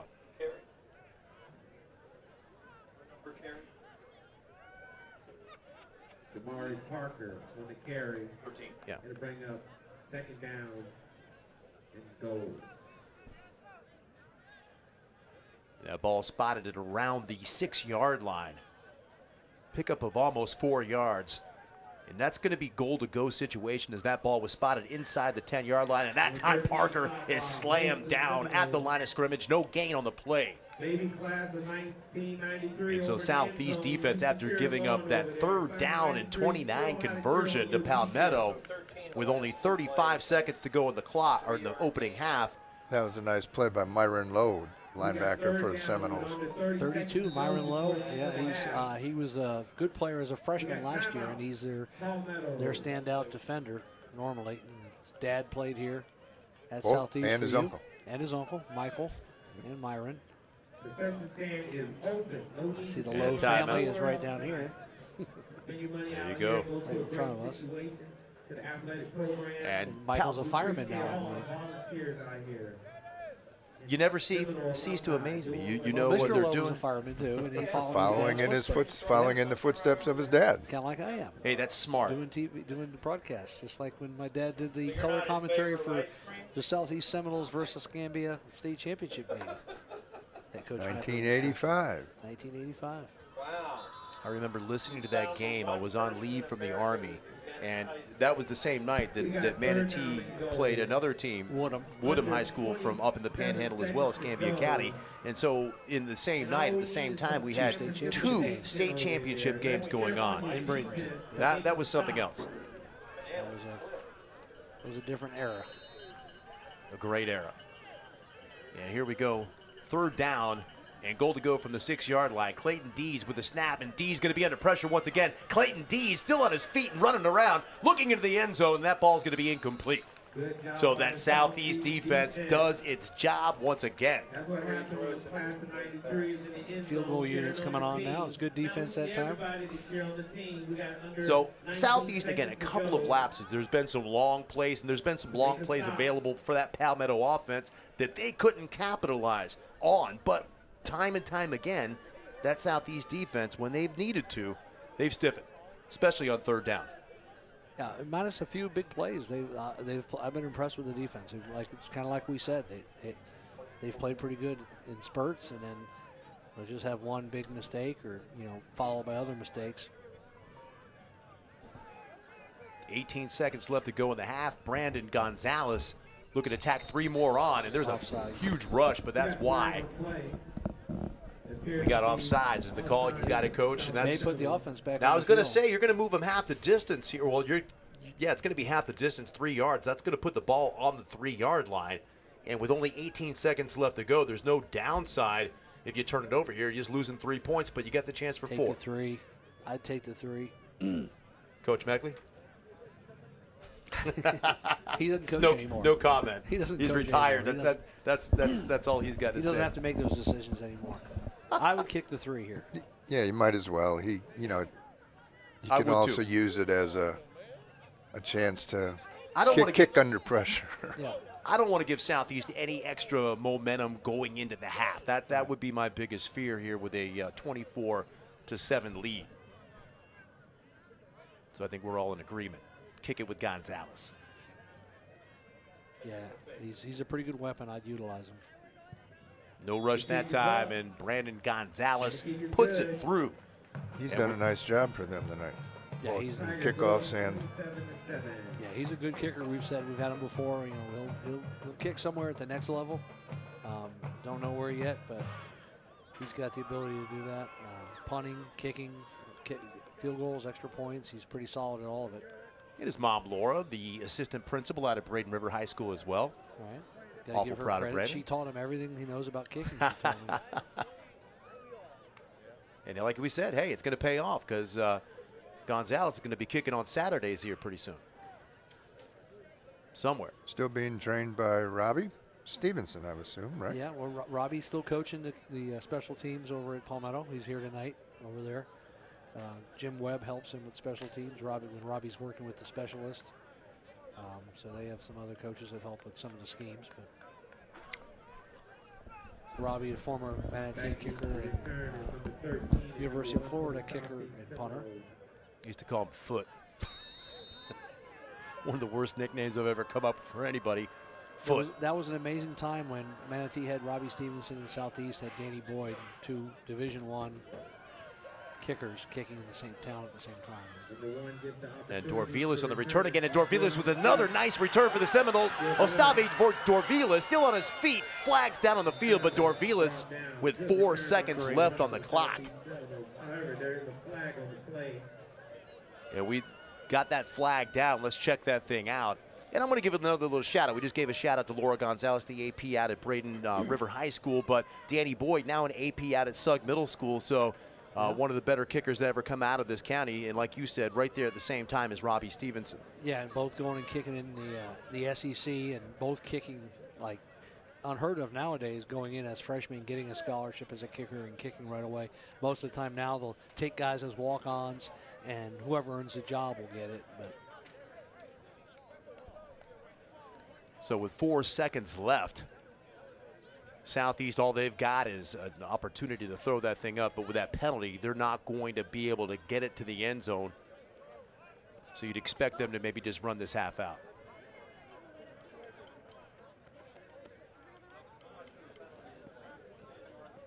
Spot foul penalty is going to move that ball inside the 30-yard line, mark it down at the 27-yard line. But it really cost them about 30 yards of field position. And I think it cost them a chance to really chuck that ball downfield. Yeah, they were in a position where you could probably throw a Hail Mary in there. I mean, now you can't. So No, and you really had to try for something there, and they still might. They're not just going to take a knee here with that formation, but they will just hand that ball off. And that looked like it was Mikael Gibson again. And it was Matt Lau making the tackle again, 43. And that's going to put zeros on the clock here from Paul Meckley Field. And we'll be joined by, speaking of Paul Meckley in the second half once again. A thrill to have him up here making some calls with us in the first half. But your score at halftime in the meanwhile, it's the Palmetto Tigers 27 and the Southeast Seminoles here from Paul Meckley Field at John Kiker Memorial Stadium. We're going to go ahead and take a quick break here on MSTV, and we'll be back with some halftime entertainment featuring the Marching Tigers and the Marching Knolls. So stay tuned.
and gentlemen, please direct your attention to the center of the field. The Southeast High School Marching Knolls are led by band captains Jesus Astudillo Espindola and Rebecca Harold, brass captains Andy Urieta and Gael Verastegui, woodwind captains Amelia Bravo and Josue Blanco, drumline captains Sahar Holmes and Tanya Lugo, Nolet's captains Lynette Rodriguez and Sophie Joseph, and leading the band on the field are your 2023 drum majors, Charlie Ann Foley and Justice Williams. The Southeast High School Director of Bands is Andrea Villa, assisted by Celeste Matthews, Jakaya Nelson, Ryan Mullins, Sharon Garcia de Leon, Jose Gomez Coco, Aaron Garcia de Leon, Valentin Mancera, Steve Garcia de Leon, Kathy Campbell, Chloe Bayless, Pierce Multimedia, and Anthony Pusateri. Tonight, the Marching Knolls will perform their 2023 show designed by Brendan Dwyer, Almost There. Movement 1 is titled Down in New Orleans. Movement 2, The Other Side. Movement 3, Evangeline. And Movement 4 is Blue Skies and Sunshine. Featured soloists include Faith Williams, Janila Edwards, Rebecca Harold, Justice Williams, and Olivia Shemansky. Please welcome to the field, the Southeast Marching Knolls.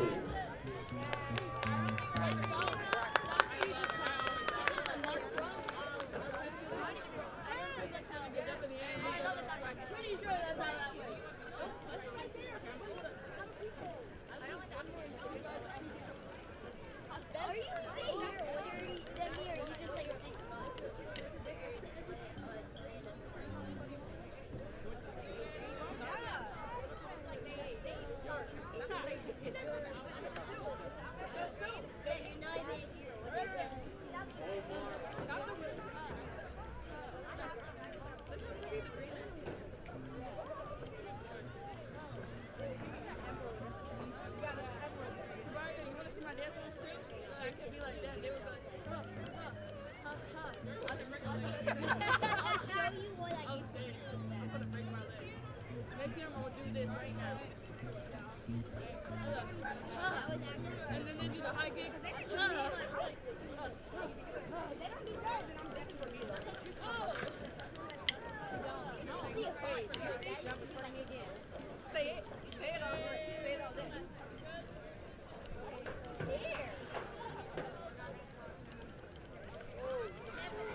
The evening star is shining bright, so make a wish and hold on tight.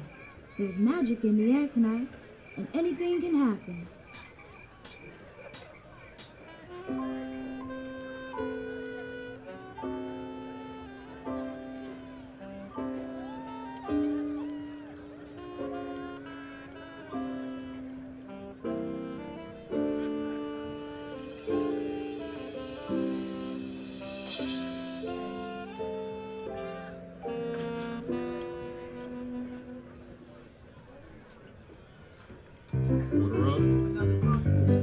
Coming right up, Virgin.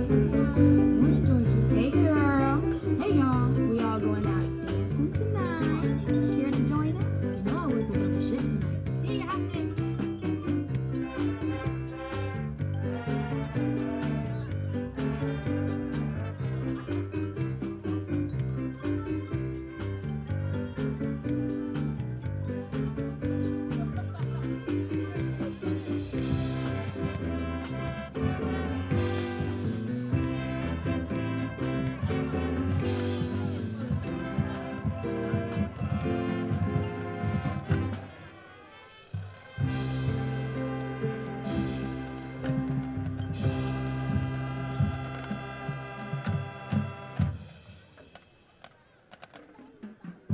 Remember, Tiana, that old star can only take you part of the way. You gotta help him with some hard work of your own.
gentlemen, on short take, tip of the hat, Dr. Hassan. How are y'all doing?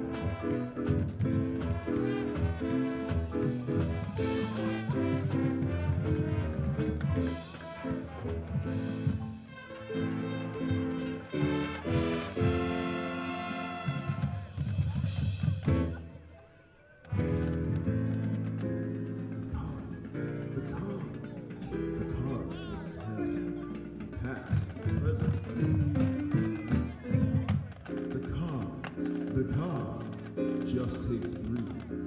Take a little trip to the future. Shake my hand. Come on, boys. Won't you shake a poor sinner's hand? Yes.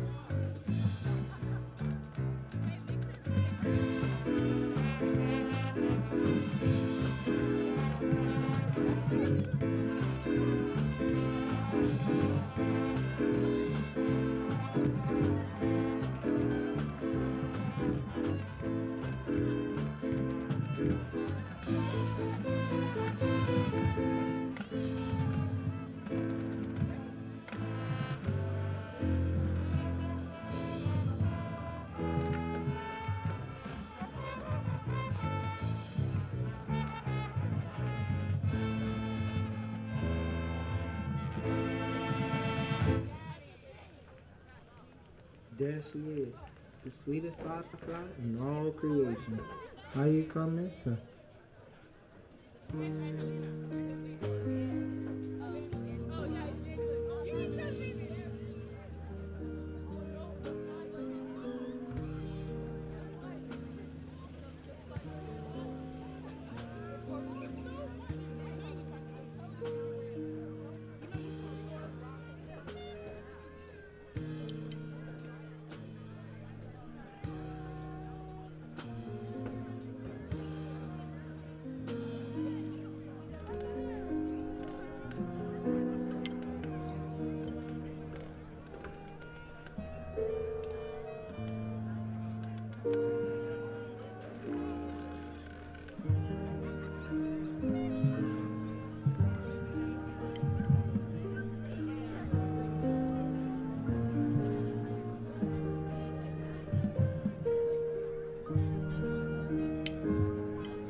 Now, which one of you naughty children been messing with the Shadow Man?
that he never did get what he wanted, but he had what he needed. He had love. He never lost sight of what was really important, and neither will I.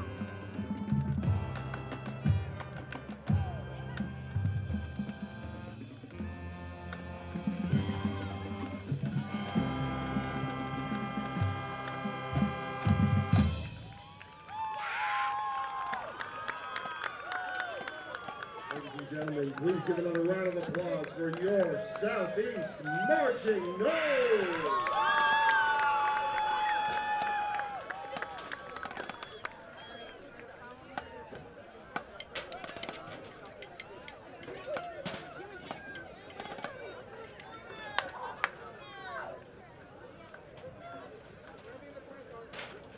Some more big shout outs. I got your District 2 school board member, Miss Cindy Spray, here in the press box with me.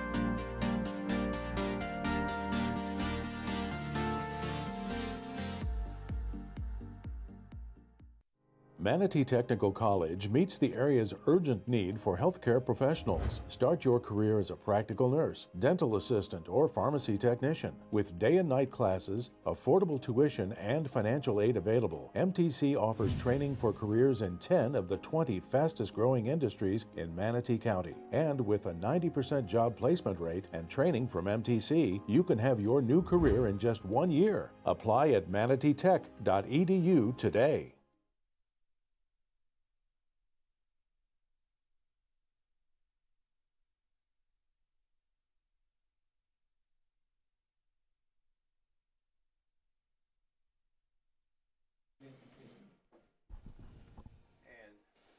And we're back. Getting ready for the second half kickoff. A couple of minutes to go with the team still warming up on the field. Southeast anyway, warming up down on the field. Coach, we look back at that first half. Southeast, again, trying to hang strong, but just too many big plays given up to that Palmetto offense. A couple of 40-yarders by Devon Thomas. He had 3 carries for 91 yards and a couple of touchdowns in that first half, and a couple of other big plays by that Palmetto offense. But when they needed to, Southeast's defense was standing tall. But right now, you're staring at a 20-point deficit going into that second half. Yeah, you've seen them take some baby steps and like not falling apart when things went wrong in that half. But now you have to see the offense do something, and they haven't really shown any sign of that yet today. The one score was set up by the long kickoff return, but they have not been able to put a drive together, and they're going to have to do that to have any chance to win. And Southeast did get a drive going early on in that second quarter. They got no points out of it, but they moved the ball, got a few first downs. That one, when it was still a 14-0 game, a 2-score game. And you thought and you felt like, okay, maybe Southeast can get it. Then they got that touchdown after that long kickoff return. But since then, it has been all Palmetto turnovers, fourth down incomplete passes, and you know, it's runs that came up short of the line to gain. So, you know, going forward on fourth down, basically, like you said, that's a turnover as well. So I think that's one of the stories of the first half here is just giving the ball back to Palmetto deep in Southeast territory. Yeah, you don't need to score on every drive, but I remember when Urban Meyer got to Florida and I went to the first clinic they had, and he said when he hired his offensive coordinator, he told his offensive coordinator, I want every drive to end in a kick. If you can have every drive end in a kick of some sort over the course of the season, you're going to be national champs. And it's true, too, in high school. If all your drives end in punts or extra points or field goals, you're going to have a very good team, which means you're not turning the ball over, you're not going for the fourth down and not making it. So that's always stuck in my mind since 2006 or whenever that was when I first met Urban Meyer the first time. Well, when you're talking about extra points, then of course that's exactly right. You want every drive to end with a kick unless you need to go for two. But if you're making every kick, then you probably won't need to go for two a whole heck of a lot. Correct. So we see Palmetto now getting out on the field. And they were late to get back out here. The clock is about to strike zeros but Palmetto not even getting into their stretch and their lines yet. Well, when it goes down to 0, usually you'll put 3 more minutes back on it most times. I don't know if they've done that already or if that's the first time to 0. Usually it goes down to 0, then 3. And that's exactly what's going on. 17 plus 3, usually what they do. That kind of makes it so you kind of, team knows when they need to be out or what they do as far as a warm-up. They know what they can do.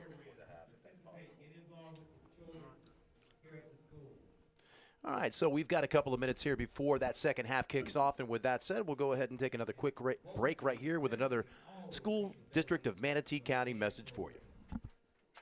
My name is Amber Serena. I'm an associate coding specialist at Sarasota Memorial Hospital. 3 years ago, my goal was to change my career and work from home so I could spend more time with my family. And MTC helped me meet that goal.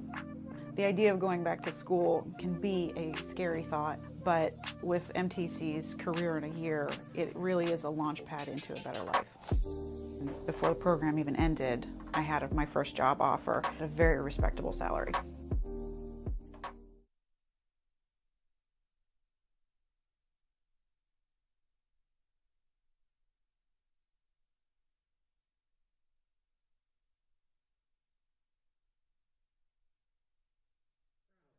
With Southeast.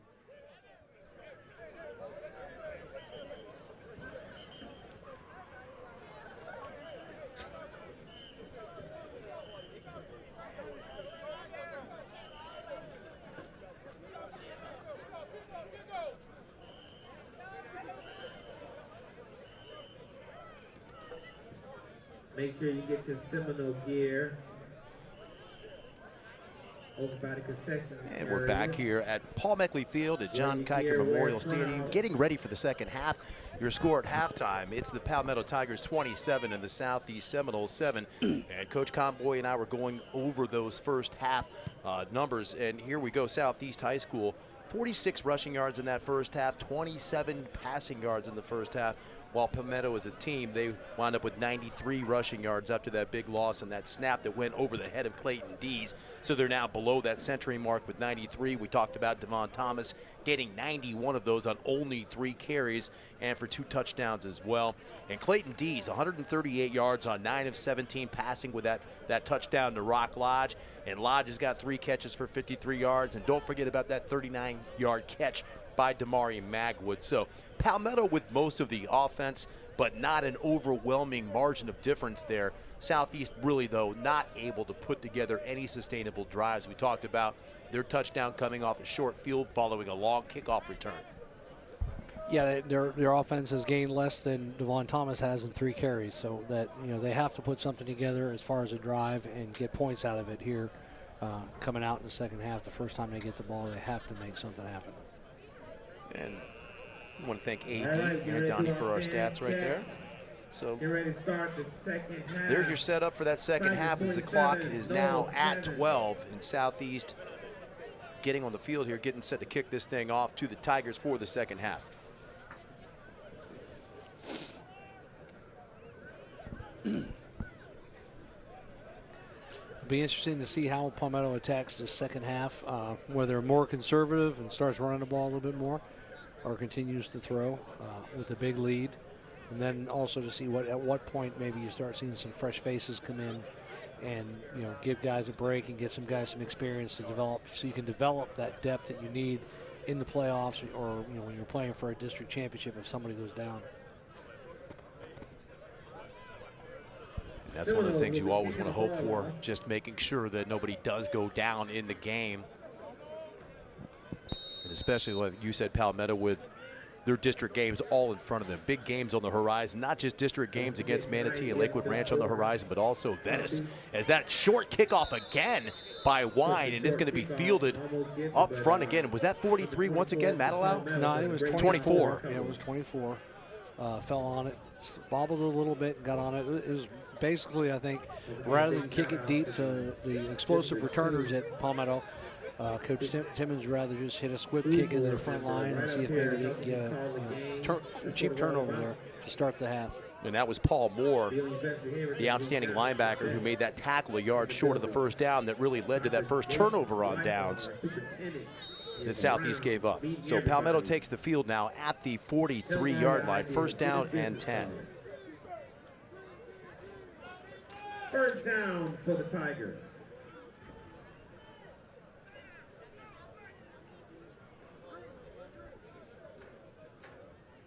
And Jamari Parker in that backfield along with Clayton Dees, who's in the gun. Two wide receivers, toss to Parker, and Parker makes a man miss, and Jamari Parker still on his feet, about 10 yards downfield, right at the sticks. And that should be good enough, it looks like, for a first down on first down for the Tigers. And indeed, they move the chains. Yeah, a little speed option there. Like I said, I don't think there's much chance that Dees is going to keep that. But he occupies the D-end, makes the pitch. Good blocking on the perimeter that time by Wester, number 1, and 21 for Palmetto. That's Reddick. Yep, Kevon Reddick and Dylan on the Wester. Perimeter blocking there. And Rock Lodge has it go in and out of his hands. Dangerous pass that time, as it could have been picked off. We saw that last week with Lakewood Ranch at Manatee, but that ball falls incomplete. Second down and 10. And that ball again is at the 46-yard line of Southeast. Palmetto already in Seminole territory. I'm really surprised they haven't thrown those slants a little more with Southeast playing off man, and there's no linebacker is over the ball there. There's a lot of room inside when the receivers line up wide there to run the slant. Little toss pitch that time, and he's going to be chopped down. That's Wester Great again. play by 13. Southeast defense rising up when their backs are against the wall once again. Chauncey Keenan, 13, great play. Came shooting through the gap, hit him low, took his feet out from under and made a good play for a big loss. Set up a 3rd and 15. We don't charge you for cheering on your team. You need to be cheering on your team right now. So again, that defensive coordinator, Irvin Gibbs, for the Seminoles, his defense, while giving up some chunk plays throughout the night, stiffening when they need to, and they need to stiffen right here to stay in this game. 3rd down and about 14 to go. Palmetto's got a wide bunch out to the right, to the wide side of the field here. Lodge is on the line of scrimmage. Look for that backside pass, and he is. Clayton Dees looking at the backside all the way, staring it down. Tight coverage that time, and a little bit of extracurricular after the play. That pass intended for Jamari Parker. Parker shoving the defensive back after the play. So again, some undisciplined play, no flag down that time. But you got to believe Coach West needs to get that reined in before it does cost his team 15 more yards.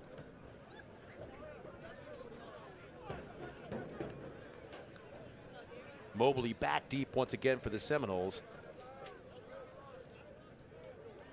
And it's going to be 4th down again at 14, and Mobley standing inside his own 20 at about the 15-yard line.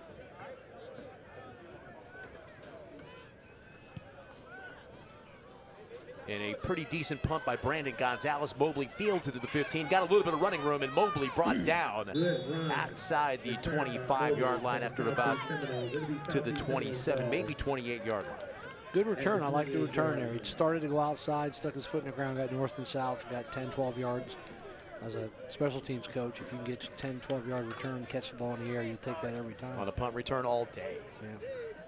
I got a little excited there, too. I thought he had a little bit of daylight in front of him. Well, there was a little seam there. It closed quickly, but he did a good job getting north and south to get positive yardage out of it. And Tuda Thomas back in at quarterback for Southeast. And he's got Mikkel Gibson standing next to him in the backfield right now, not Crawford. Dorvillis in motion. Screen. Thomas has got that screen set up.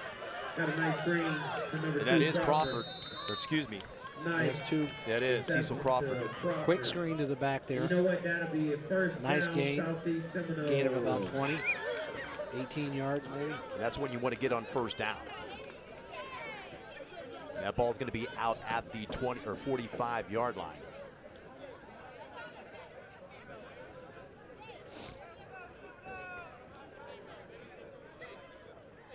There's an 18-yard gain there on that from the 27 to the 45. First down at 10 from the 45. Out of the gun again. Crawford with this handoff. Crawford's keeping that ball, but that Palmetto defense, Matt Lau in there to fill the gap and bring Crawford down. A loss on the play of 1. Nice he might job. have got back to the line of scrimmage where they're spotting it as close to the line of scrimmage. I think they're going to be pretty much on the line of scrimmage. Well, that guy had it marked as a 1-yard loss and then took a little sidestep back to the 45, so it looks like you're going to be right, Coach. No gain on the play. Yeah.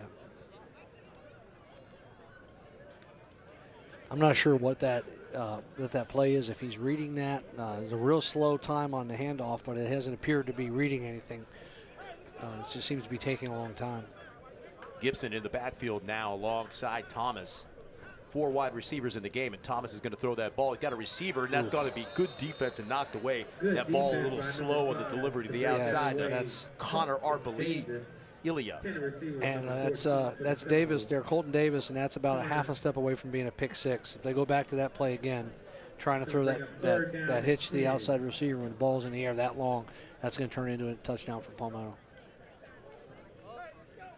So Southeast now looking at 3rd down and 10 yards to go.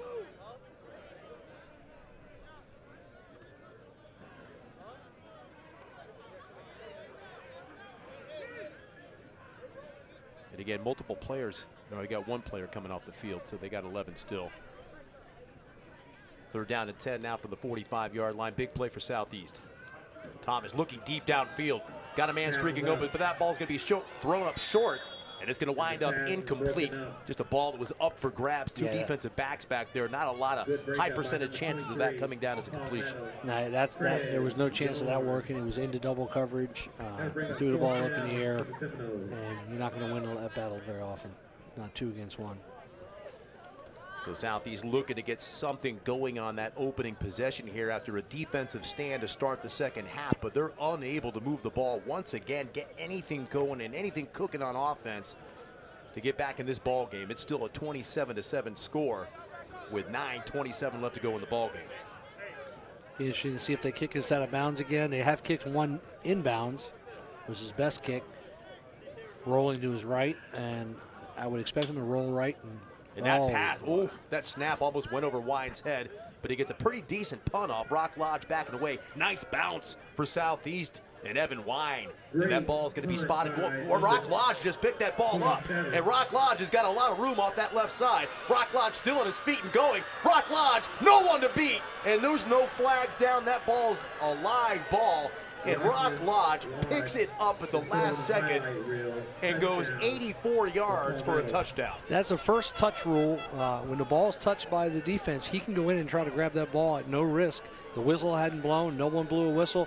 He pulled the ball right out of the hands of the Southeast defender that was downing it and ripped it out of his hands. And as long as they don't blow the whistle, that's a live ball, and he took off. Wow. I mean, you got to think as a returner generally with that many defenders down there to touch that ball down, you're going to get away from it, Peter, but no, sir. Rock Lodge seeing a seam, I would imagine, an opportunity if I could pick that ball up where I can get downfield, and that's exactly what he did. And I don't know what they're doing with the ball here, spotting it for the extra point, perhaps. It's not dead till the whistle blows, so they just he just went ahead and grabbed the ball and took off. You know, a first touch by the kicking team is not dead till the whistle blows. And so Southeast, we talked about them needing to desperately get something on the board to get back in this game, but the punt return by Rock Lodge. Again, 84 yards to pay dirt. I think Coach Timmons calling a timeout, but I think he really wants to go out and talk to the ref and find out, get an explanation of how he was allowed to do that. I'm not sure if we got any kind of instant replay locked and loaded for that to see where that ball was touched and if it was touched. Oh, it was definitely touched. It was in the hand of the Southeast defender. That's what Coach Timmons is telling him. But before the whistle blew, Rock pulled the ball out of his hands and took off with it. And if the whistle hasn't blown, it's not dead yet. So, you know, it's a live ball. So he picked that right out of the hands. Took it right out of his hands. Just pulled it out of his hands and took off. I don't think I've ever seen that. No, I've seen guys pick the ball up off the ground when it was touched, and then the defense walks away, and it's still kind of rattling around there, and they'll pick it up and go. I've seen that. Yeah, but I've never seen it pull out of his hands. Pull a ball out of someone's hands. I'd have to say the whistle was probably late. It had to be a late whistle. Exactly, because you would normally just blow the whistle right there as soon as that defender touches that ball down with possession. Well, it's not when he touches it. It's when he has to possess it and stop the ball from moving. But I still think it was probably a late whistle. But if the whistle hasn't blown, as the guy downing the ball, you need to hold on to it until you hand it to the ref. And Coach Timmons still talking about this with the head umpire as his team as Palmetto's out there and Brandon Gonzalez ready to kick the extra point. But all the officials now on the sideline with Coach Timmons and Coach Gibbs. And I don't think anything that they say is going to make a whole lot of sense to Coach Timmons, or it's going to make any difference and make it better. No, nothing's going to change. There's no instant replay. All the refs called it the same way. There was no whistles blown, apparently. So it's a live ball. And still, you've got all the players out there on the field. You've got one side judge all the way on the far side over there with the rest of the referees and umpires huddled up with the coaching staff of Southeast. And finally, the guys with the stripes on their back take the field again and get ready to put this ball back in motion and play, with Palmetto now up 33-7 with the extra point coming by Gonzalez. 9:02 left to go in the third quarter.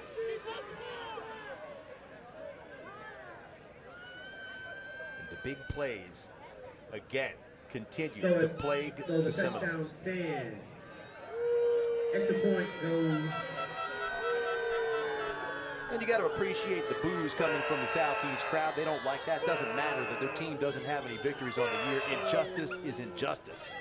We got offsides on Southeast on the extra point there. But according to our expert up here in the box, Coach Chris Comboy, it's that first touch rule, and it's not down. Now, you can argue that the whistle should have been blown. Correct. But you've got to have established possession, and it didn't. And the whistle has to be blown. If it's not blown, it's like in baseball. You hit a ball, you don't assume it's foul. You got to run until the umpire calls it foul. So that's just play through the whistle. Yep, play through the whistle. The gig is good. Gonzalez number 45 has that extra point up and good. And again, with 9:02 left to go in the third quarter, your score from Paul Meckley Field at John Kiger Memorial Stadium. The Tigers now take a 34-7 lead over the Southeast Seminoles. It's a really heads-up play by Rock Lodge to go in there, because the thing about the first touch rule is there's no risk involved for the return team. So he could get hit 30 yards downfield and fumble, and then you could just change your mind and take it where it was first touched.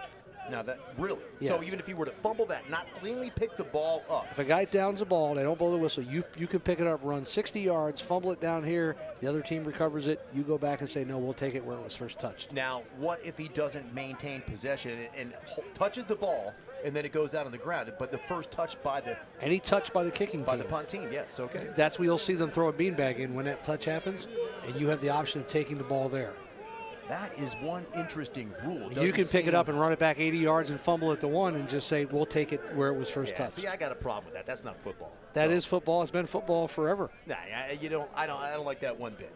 When well, you either touch it. You can not like it, but that doesn't mean it's not football. You either touch that ball and it's down. You shouldn't be able to pick the ball up and then be able to move that ball all the way downfield, fumble it, and then they get it back. I don't think you should be able to strike out and go to first if the catcher drops the ball, but that's the game. That's baseball. So you know what? It happens. I don't like the touchback rule. If you fumble inside the pylon of the end zone, the other team gets the ball in the 20. There's a lot of things that we cannot like. Yeah, but that doesn't mean it's not football. We had to have something to talk about tonight. This gives us something to talk about. You just want to argue for a little bit closer game, a hard-fought game by that Southeast defense especially. But, again, the big plays, that time on special teams, obviously, with Rock Lodge going 84 yards. But and that really has blown this game wide open. Not much of a chance for Southeast with this offense to be able to get back in this ball game at this juncture. I wish Coach Meckley was up here so we could find out if he's ever seen that happen like that before. He's down there talking to Coach Matt Arcady in the end zone now. I wonder because, obviously Coach Meckley's been around for a long time, seen a lot of different things, but I've never seen a returner pick the ball out of a defender's hands. I've never seen it out of a defender's hand, but if the whistle hasn't blown, it's not dead. And Crawford on the carry, that time swarmed by the Palmetto defense into the backfield, thrown down for a loss on the play. Nothing going Southeast way right now, not on the scoreboard and not on the field.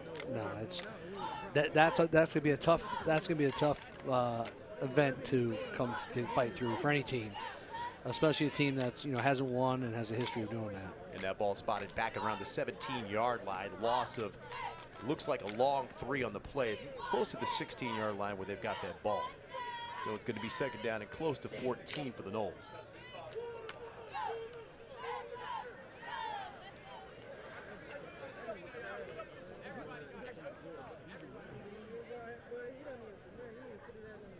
Good protection. And Thomas that time wide lots open. Of time and wide open. Touchdown. And Ostave Dorvilas all the way, 84 yards. Guess what? We've got an 84-yard There's a penalty there. too. That's idiotic. Why would you do that? Really, I mean, Stop at the 1 yard line when you're getting beat by 27 and fall over backwards, and that's the kind of stuff that teams that don't win games do. That's down 34-7. Not a lot to celebrate. No, that's unheard of. And that touchdown should stand. They've gone back and forth and talked about the ability to call that unsportsmanlike before they go in the end zone and take the touchdown away, and that's what they need to do. They're going to give the touchdown to the Seminoles and then the unsportsmanlike conduct.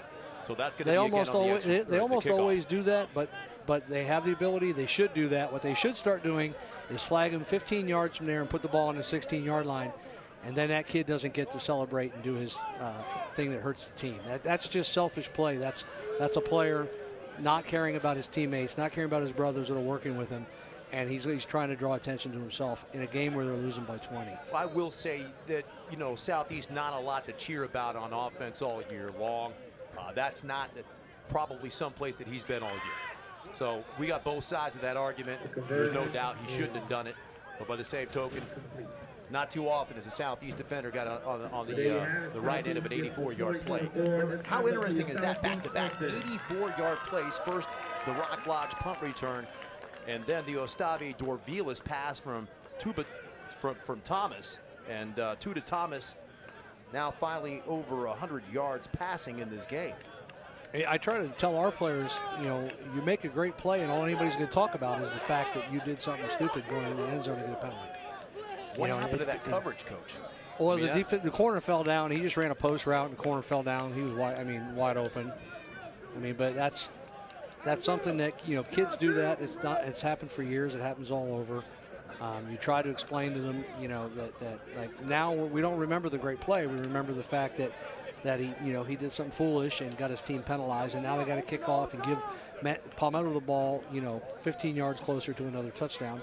And to do it when you're losing by that much is even more. I don't even understand it. And we didn't even mention the extra point by Evan Wine, no good. So with 8:04 to go in the third quarter, your score 34-13 for the Seminoles now, and they're kicking off from the 25-yard line. 13 is the magic number. It is. This would be, if Southeast doesn't score another point in this game, this would be the fourth game where they've scored exactly 13 points. Yes. Their other games are 2 points and 0 points. And that's a live ball, and it's finally picked up.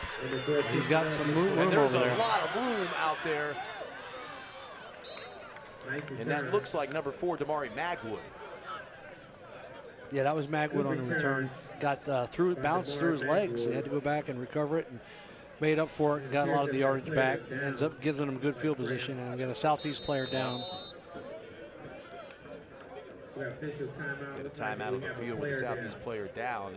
And a Palmetto player is stretching him.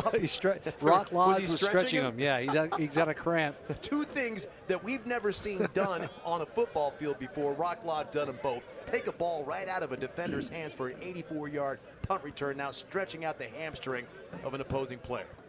Well, we said before the game, a lot of these guys played together in youth league, and they've known each other their whole lives, so that that's probably one of his buddies there. And he's had cramps before. He knows what it feels like. Now, we've been talking about that play by Rock Lodge on that punt return, Coach. You've been around a long time. You've seen a lot of things. Have you ever seen a punt returner grab the ball out of the hand of a defender trying to down it and then take off for anything, let alone an 84-yard touchdown?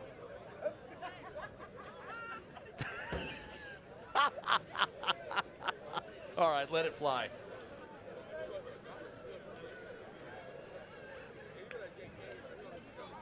All right, everybody, let's climb it up with number 24.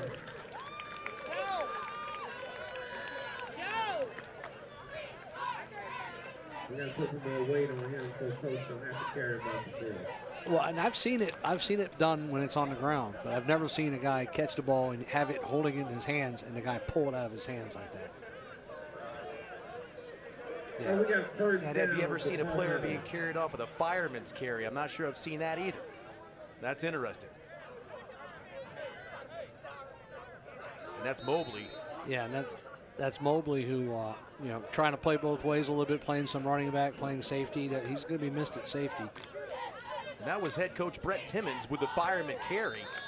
And that pass is incomplete, fired over the middle. And that's going to bring up 2nd down and 10 with that outstanding field position that Palmetto's got. And they're looking to shut the door here on the Seminoles on their home turf.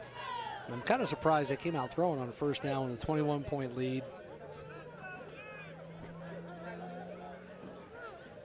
Well, I think that, you know, we talked about the stats for this game, and, you know, 138 yards in the first half by Clayton Dees. I think they'll want to see them maybe work on that passing game a little bit more here, though, as they move into district play. Wide open. And that pass, Kevon Reddick for the Tigers that time on the receiving end, about 7 yards, spotting that ball inside of Southeast territory down at about the 46-yard line. That's twice in a row they've gone to the slant there. Getting a lot of soft coverage from the corner and leaving a big hole there. And number 2 receiver runs the slant as well, and inside defender runs with him and leaves that big hole for the outside receiver. 3rd down and 3. There it is again to the other side. That time again. And that's going to be a 1st down for Palmetto. And that's Simeon Matt, who you talked about coming over to Palmetto, a new guy on their football team. We believe it is. It's not on their roster. We'll go with that. But we're going to go with it. We think it's better than Mystery Man, number 25. So I like that. I like Simeon Matt. We'll go with that. If we're wrong, we're wrong. If it's not, we apologize to Simeon and whoever 25 is. But that's why it's important to update your rosters. Once again, this is public service announcements. Keep your rosters updated. Devon Thomas in the backfield with Dees, and Dees is going to throw that football again.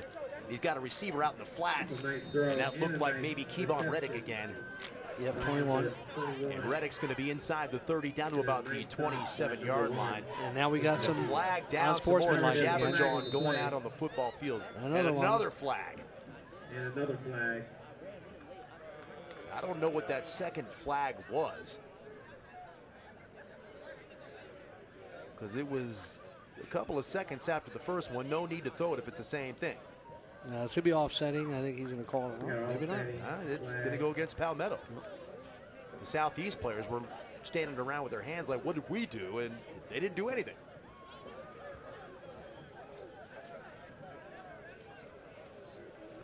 Covering for the other ref, they say. Zebra see, zebra do. And that ball is going to be marked back outside the 40 now for Palmetto. The Southeast 42-yard line. And it's going to be 3rd down and long again. So yeah, it's a 34-13 ball game, and I know it sounds odd to say the Southeast defense again coming through with another 3rd down opportunity in front of them. Now Palmetto did convert a 3rd down at 29 earlier in this ball game. But let's see if Southeast can stiffen here.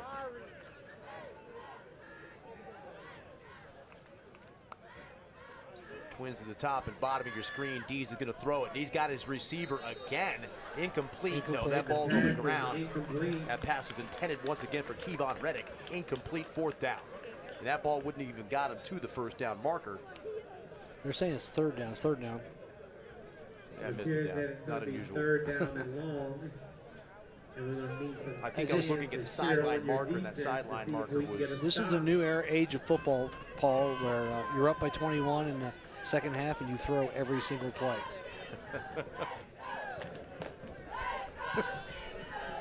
That's the trend. Yeah. Well, they got Thomas back in. They'll probably hand him the ball for a 40-yard run here. And Dees again on the pass, a little pressure. Holding. Pass rush that time, and Dees goes down, tries to get rid of that ball. He's going to be down before he threw it. At that spot, we get a flag down. That's going to be intentional grounding if he. There's a flag on the play.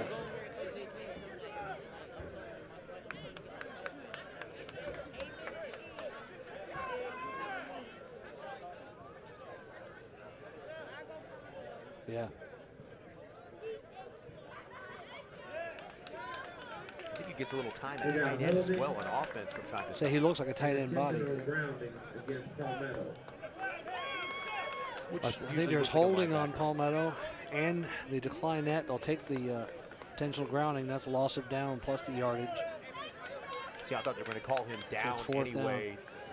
I didn't see a flag come out from that backfield judge, so I just thought they were going to mark him down. That was a really late release by Dees that time, but no matter how you want to dice it and slice it, it's going to be a Brandon Gonzalez punt. It'll be a 5-yard difference if they didn't call the penalty then, or not called it, but it'd still be 4th down from the same area of the field.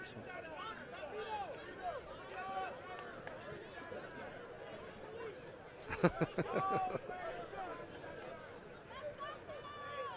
We now have 3 different players in this game that are one unsportsmanlike conduct away from being ejected as well. So that's something to keep an eye on with big games coming in districts coming up the next couple of weeks. I'm sure that Coach West has talked to 21 and 2 and told them, reminded them that if they get tossed from this game, they'll be out the next 2. And they don't want to miss those next 2 games. And you got 2 returners back there. Oddly, Dorvilas back there almost as a personal protector. And nobody he's able to get on that ball. And then Chauncey Keenan picks it up. Minimal return on that. And he's going to get the ball out past the 20 to about the 23-yard line. And Southeast 6:12 left to go in the 3rd quarter. And they are down some points. Earlier they had 24 back there, Mobley, but he's been having some issues with cramps. So I guess they had to get somebody else back. They put 2 guys back that time.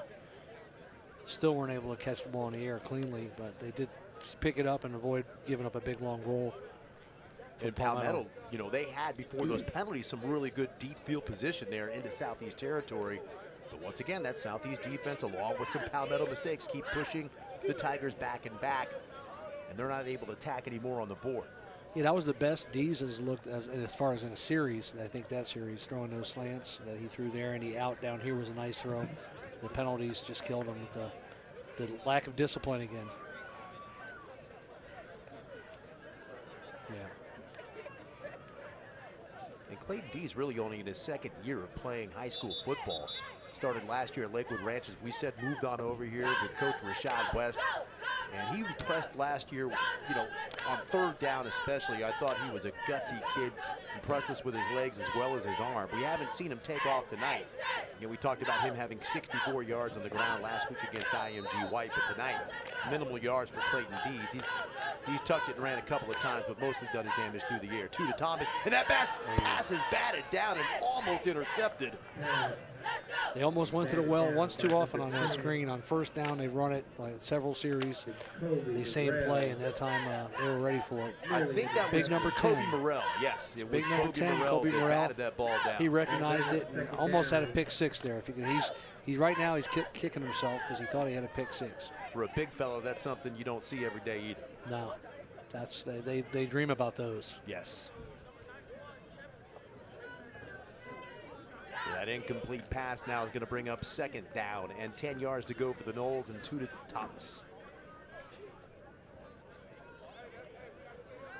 Thomas is going to pass that ball a little bit off target, trying to get it out to Connor Arp Elia. Right off his fingertips. And that's going to be an incomplete pass and 3rd down and 10 now for the Noles. Yeah, there was something wrong with that route there. It didn't look clean. The pressure came pretty quick, and the quarterback had to kind of vacate the pocket and get rid of the ball early, but I don't think the receiver was expecting that ball. With all these passes and a lot of them falling incomplete, there's still 6 minutes and 2 seconds left to go in the 3rd quarter. It's like Groundhog Day out here. Yeah, everybody's throwing every down. And Thomas again, and he's going to chuck this thing deep, and he's thrown into double coverage. The receiver tried to make a play on the ball. The flags come out. And man, you didn't need to do that. I mean, it had him perfectly covered inside and outside. And look at the safety. Is that 23? And that would get the number there. It looked like Dorvilas, the intended receiver, and he tried to come back and was at 12. Once again, I appreciate getting a lot of help here with Miss Cindy Spray. Like Trez Yarn, the sophomore safety, coming from the inside out that got the interference call. Sean Williams in the corner was also on his back, but I thought he had played pretty well. Always needed.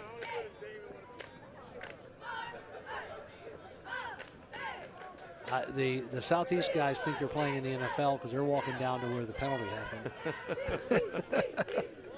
Oh, wait, we're still in high school. When you watch that much football, you can get lulled into that. But, yeah, it's 15 yards.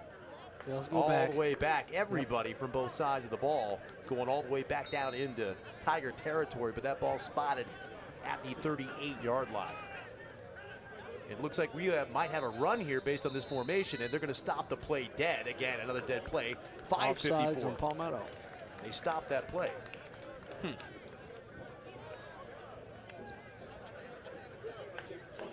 I'm curious why they stopped that play, though. No, offside, you're supposed to let it go and have the option of the offense to either take the play or take the penalty. You got to get that free play, especially unless there was contact, unless there was already contact. I didn't see that, but then again, I didn't either. I miss a lot. But I'm trying to give them the benefit of the doubt. You know? There is a shortage of referees. Let's give them the benefit of the doubt. Of the boys in stripes. I get that. Everybody moved earlier. Yeah, that's going to, whatever 5 yards they just gained, they're going to give it right back. False start against the Southeast Seminoles. Well, how is it second? It's not second down. The stick over there is wrong. That's not the first time the stick's been wrong. Oh, yes, I see. It'll be second down. First down again. 1st and 10. All that spirit. Doing a good job. That's a good Ball play. hits back to first and 10. At the 38-yard line. 1st down and 10 for the Bulls. They're going to be out here with us. That's the future. Back-to-back penalties. And that ball's on the ground, and Thomas picks it up. Thomas under pressure, and down goes Thomas. Another penalty flag out. 4 straight plays with a penalty. This is going to be a false start against Southeast. And that's probably what happened with the center snap and that ball being on the ground. It didn't look like anybody was ready. But if that ball snapped and nobody else moves, that's not a penalty. Yeah, the flag came in after the play was over. If it was a false start, I don't know why he didn't throw it right away and blow his whistle. That's confusing. Let's see if we can finally get a playoff here without we either get an flags. 80-yard score or a penalty, one or the other. Either way, the clock's guaranteed to stop. Thomas, again, looking downfield deep, throwing into double coverage once again, and that ball's up for grabs and incomplete. And boy, a lot of these passes downfield just got that feel of duck and chuck. Yeah, that was into double coverage again. I mean, he got away with it once with the interference, but one of those is going to turn into a pick. And we've got a Southeast defender. Another cramp, looks like. the field. Yeah, another cramp. Dorvillis, the intended receiver again, and he's the guy down on the field getting stretched out.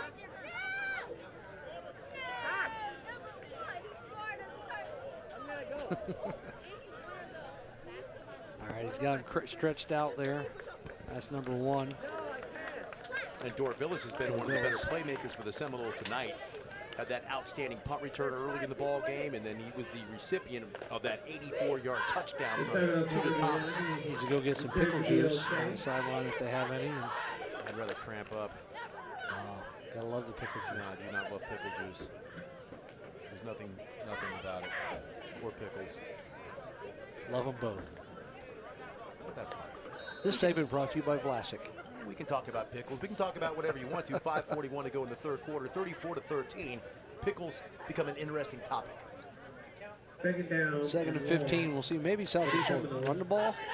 Get this clock moving a little bit. And nope. Thomas. It was going to be the screen again, but they had it defended. Like Thomas was running in quicksand, looking for a receiver downfield. He's finally brought down. Yeah, it was going to be the screen, and when Palmetto was sitting on, they're reading it again. They keep running the same screen. Entire side of the defensive line sunk back to it. Felt like it's coming again.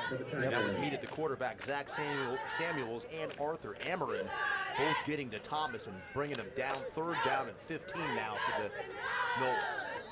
We got another referee timeout by Southeast, it looks like, on the field. We are still somehow 5:11 left to go in the third quarter. Third quarter, 5 minutes, 11 seconds to go. It's been pretty incredible. How many Florida State Seminole fans out there make some noise? I'm going to go ahead and take another opportunity, though, to there they go. Just remind everybody that this MSTV what about broadcast Gators? of your high school football game of the week is a collaborative effort that we have with our TV production classrooms at the schools that host it. So we want to go ahead and give a big shout out to SETV, the Southeast Television programming network that they have here, and Amanda Clark, their teacher. And we also want to give a shout out to AD, who was out here giving us some statistics in the first half. Thanks again, AD. You get the comfortable seat up here while the rest of your classmates are out there running cameras in the hot summer nights. Sitting in the air conditioning, drinking a Coke. It's good life. Sit next to the guy the field's named after. It doesn't get any better Now than that. that's something special. I can relate because I'm on the other side. All right, so after all that, the timeout for Southeast. The ball at the 33-yard line. 3rd down and 15 for the Noles. 5:11 to go in the 3rd quarter, down 34-13. And Thomas once again looking deep, and he's going to tuck it and run. And he's got one man to beat to get it to first down, and he's not going to do it. Really good tackle there by 29 for Palmetto. We don't have him on the starting lineup.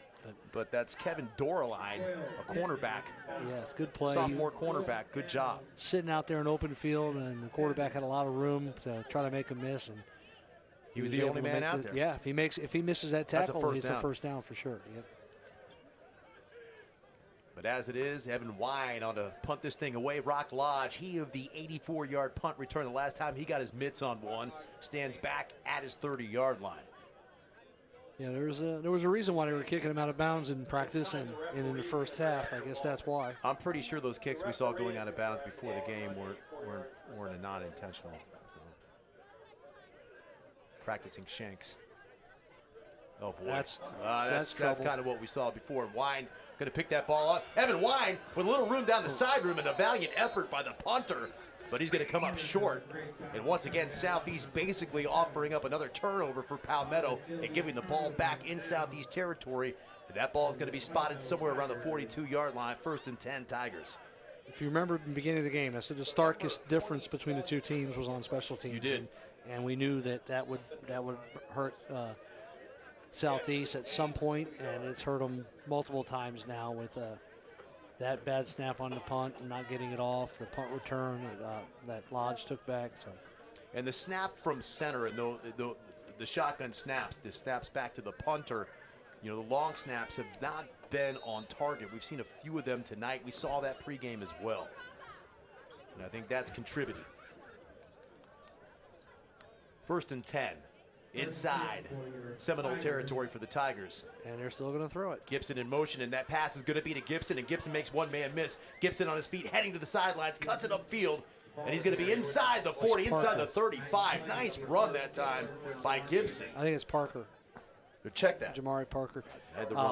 That was well defended by Southeast scheme-wise. Myron Lowe was running out there into the flat, one-on-one, no one to block him, couldn't make the tackle. You can't make the tackle in space. There's not much more the defensive coordinator or the coach can do. They're going to mark that ball inside the 40 at the 39. 42 to 38. Maybe to the 38.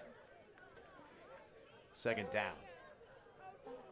And they're going to keep throwing it. 38, 4 yards. Same play the other way. And that time Parker can't hang on to it. And that clock will stop again with 3:46 to go in the 3rd quarter.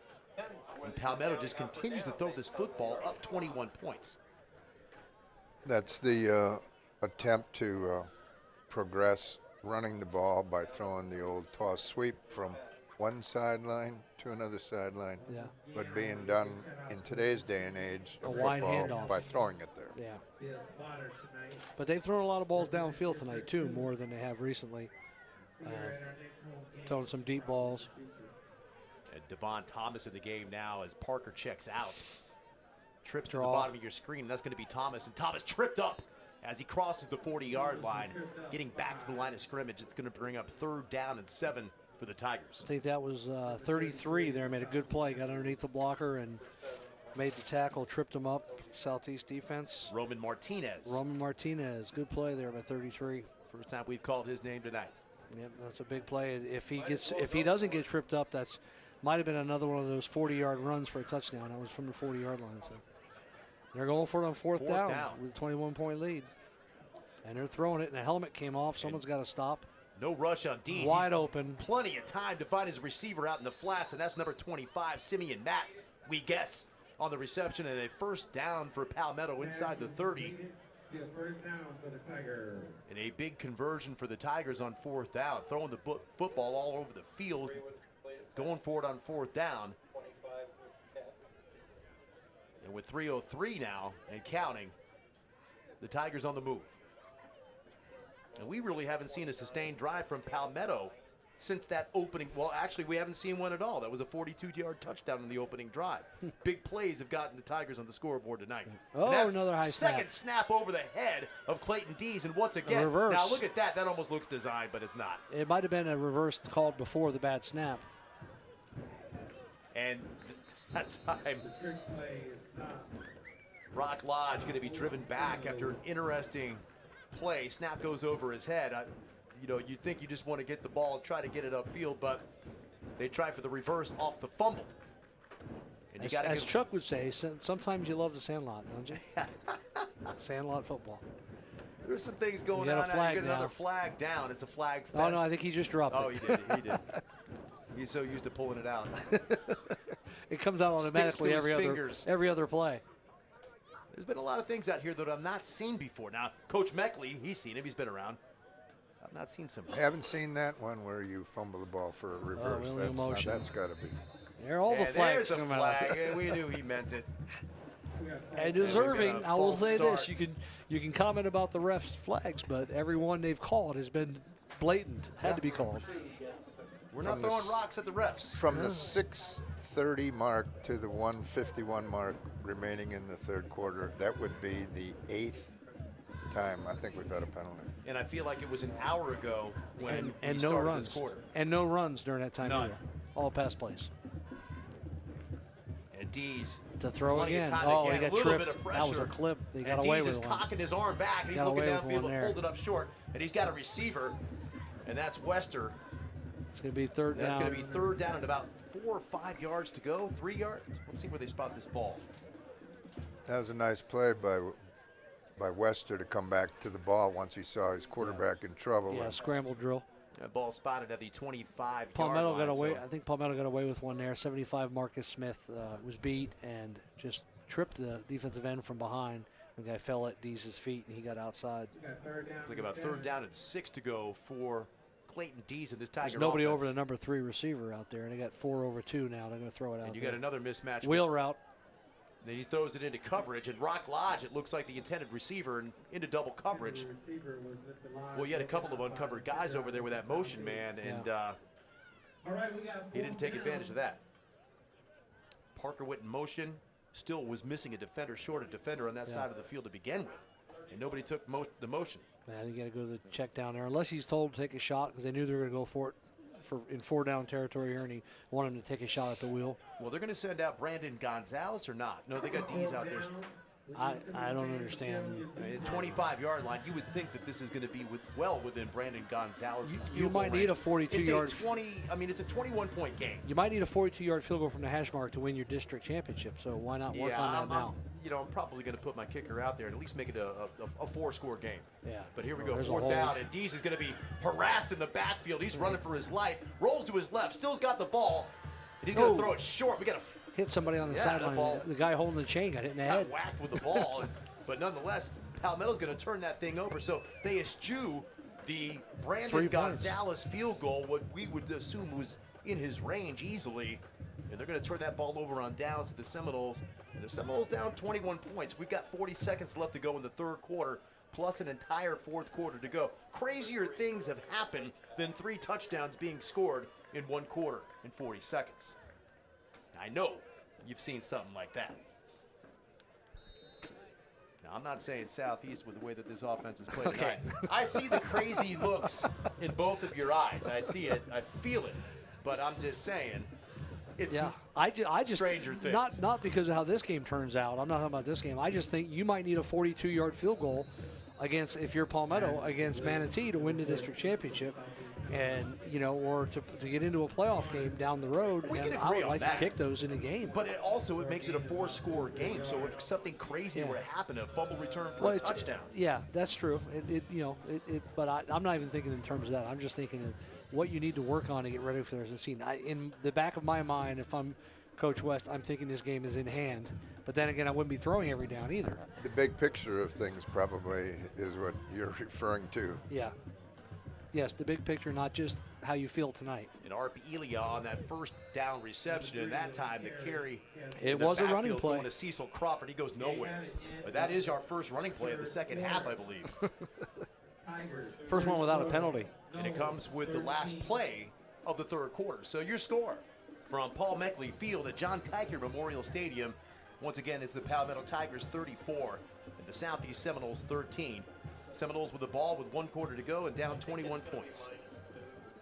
And they're facing a 3rd down and 10. Southeast High School class of 1993 was having their reunion this weekend, and a number of former football players were sitting in the end zone down there and got to renew acquaintances with a number of them, including some people that made big plays in memorable games for Southeast High School. Chris Wisman, Luther McFarland, Jerry Nelson, DeAndrick Anderson, John Shepard, some good players. You got to love that.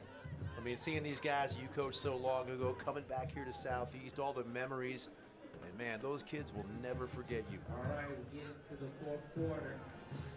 Yep, the one that stuck out in my mind as soon as I saw him, he sealed the deal in a big 14-9 win at Manatee High School in 1992 season. Jerry Nelson. Class of 93 is in the building. That would have been 2 years before I got there. Yeah, I try not to remember those days. Yeah, I wasn't stung by that one personally. Was that the Peter Warwick punt return? A powerful zip on that ball by Tuda Thomas that time, but it falls incomplete on 3rd down. And Southeast not going to go for this thing despite the deficit they've got and the time left on the clock. And we've got an official out there making a signal. I didn't see a flag. Injured number 10, Jacoby Morrell, went down. Looked like he grabbed his leg, and I saw some Palmetto guys signaling trainer on right away. That's not good. Sometimes other players can tell right away, but it might just be a cramp. But looks like they're picking him up, so it's probably a cramp. Just to put a wrap on that story, the interception that Jerry Nelson made was on, I believe, a halfback option, thrown by Chevin Wiggins, and now Chevin and Jerry Nelson work together at UPS. UPS. Now they're teammates. That night, back then, was that the Pete Warwick punt return game? Now, my guy Joe Roberts always said that Chevin Wiggins was the best football player he's ever seen at Manatee. He was Mr. Football for the state of Florida. That's something. He made one of the best catches in Nebraska history. That's right. With an assist from Matt Davison. At his foot. And Rock Lodge once again back deep to receive this punt from Evan Wine and the Southeast Seminoles. Got a player, Carter, running out late for the Southeast Seminoles punt team.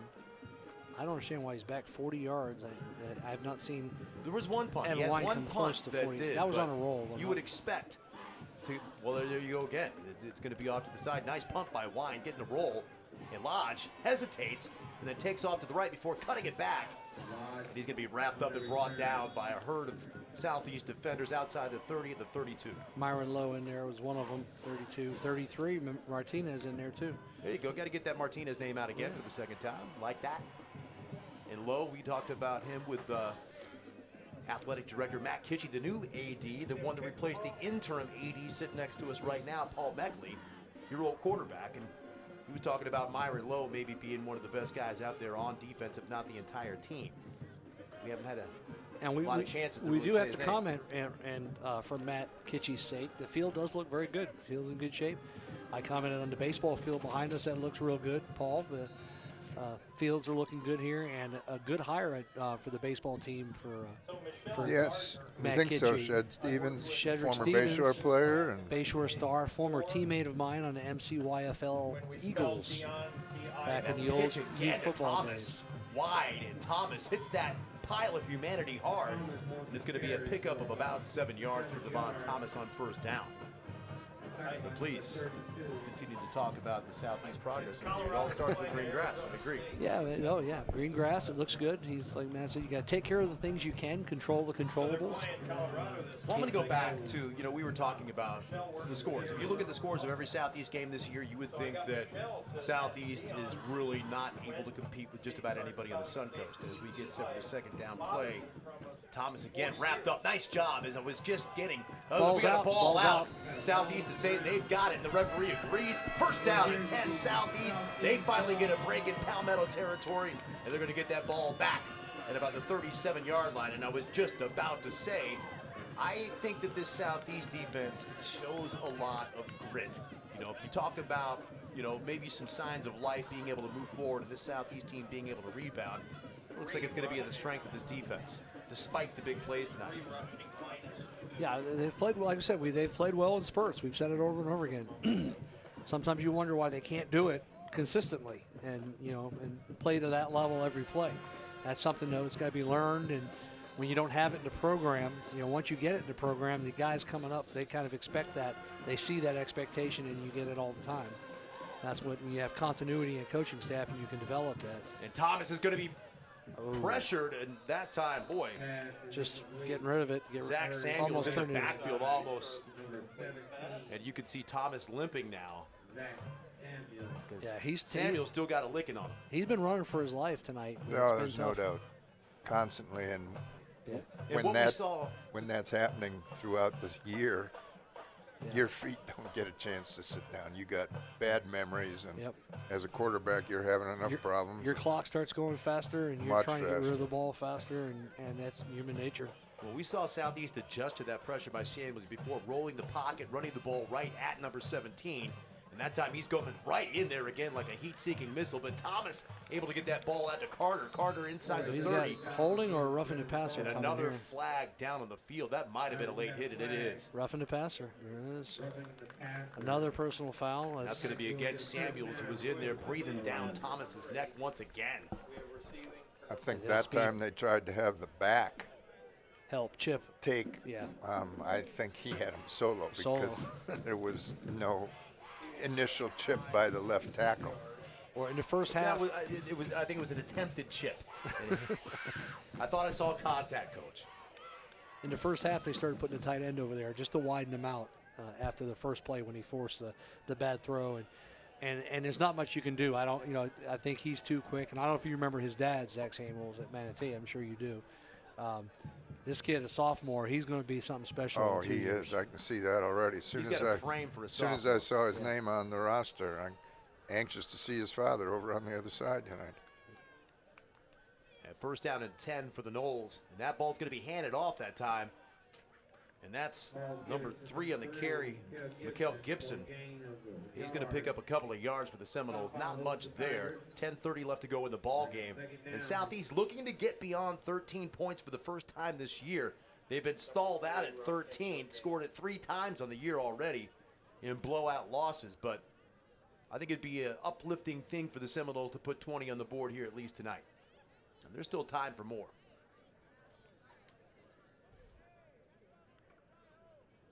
Well, they got the opportunity here. They're down in the red zone. You know, now they start running the football here with Gibson again. You know, and again, there's 9:59, 10 minutes left to go in this ball game. You're down 3 scores, fair enough. You've been slinging it all over the football field all game long, and now you're going to run the ball down when you're down 3 scores and you got an opportunity to close it to 2.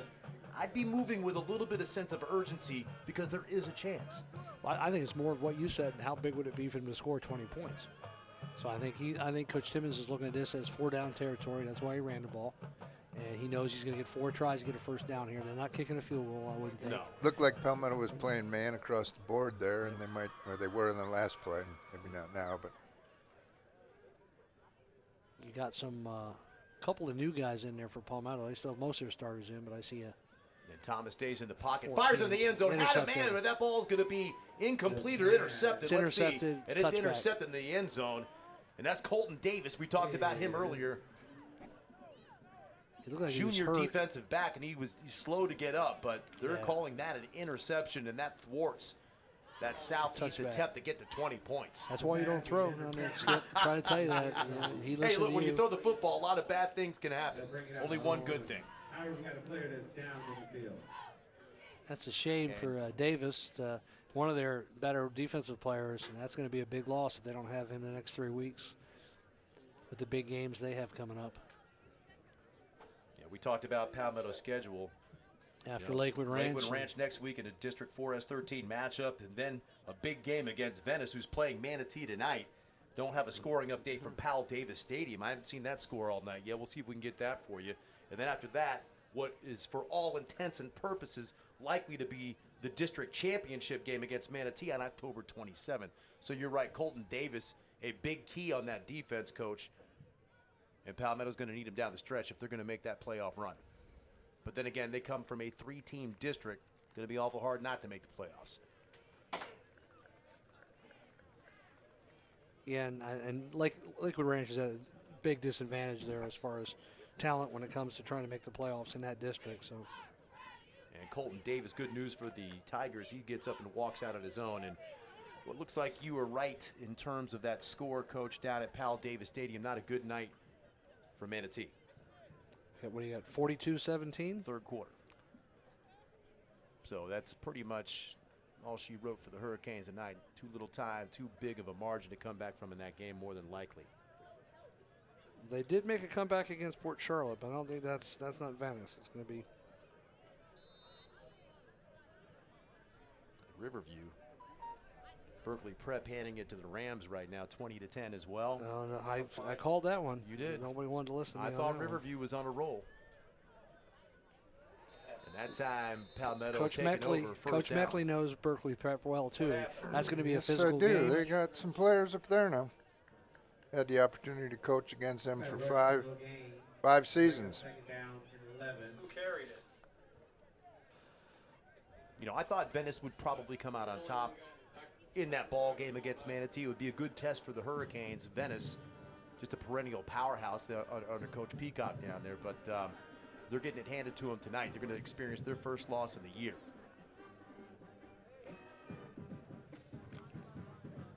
Dees looks downfield, keeps his eyes down there. Dangerous throw, good coverage. Nice pass breakup on defense that time by the Seminoles.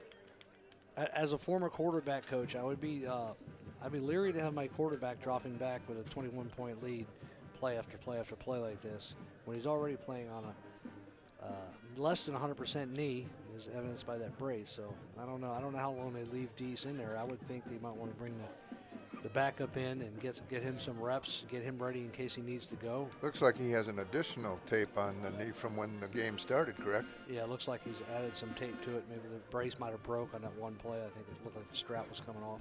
Jordan Lee on the coverage last time. This pass out to Rock Lodge. Rock Lodge making guys miss and trying to get upfield, but that Southeast defense closes in there. A great play by 13. Yes, Chauncey Kennan, the defensive back for the Seminoles, not going to get shook. Well, he was a guy who he did make a miss, and then he just didn't quit. He got up off the ground and came from behind and made the tackle. And that's the kind of stuff that can lead you to having a good program.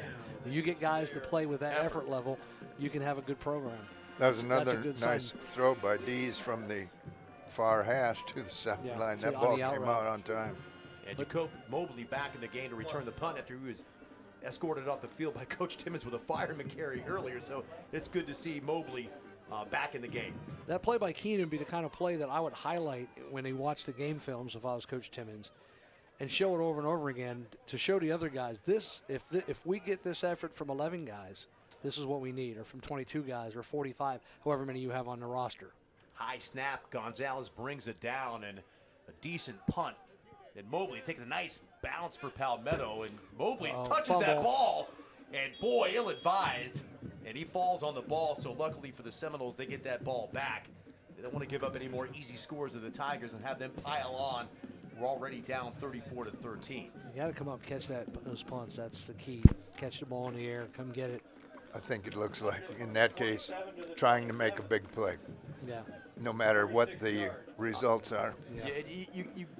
You really don't want to see that when you got a defender and a coverage man down there in your face, but you got to understand that ability when you're down 21 points. You need to make a play. Well, I don't. If you're putting two guys back there, the front guy should catch the short kick like that and fair catch it. Though That was a wicked bounce, though. I think it got up on Mobley quicker than he thought. Well, I'm not faulting him for that. You have to come up and catch it in the air. You can't let it hit the ground. That's the whole key. Well, that's what I was thinking. It hit the ground pretty far in front of him. But regardless, first down pass by Thomas, and he's got his receiver out there, number 12. It's a good throw there. He just hit the inside receiver on a little hitch there.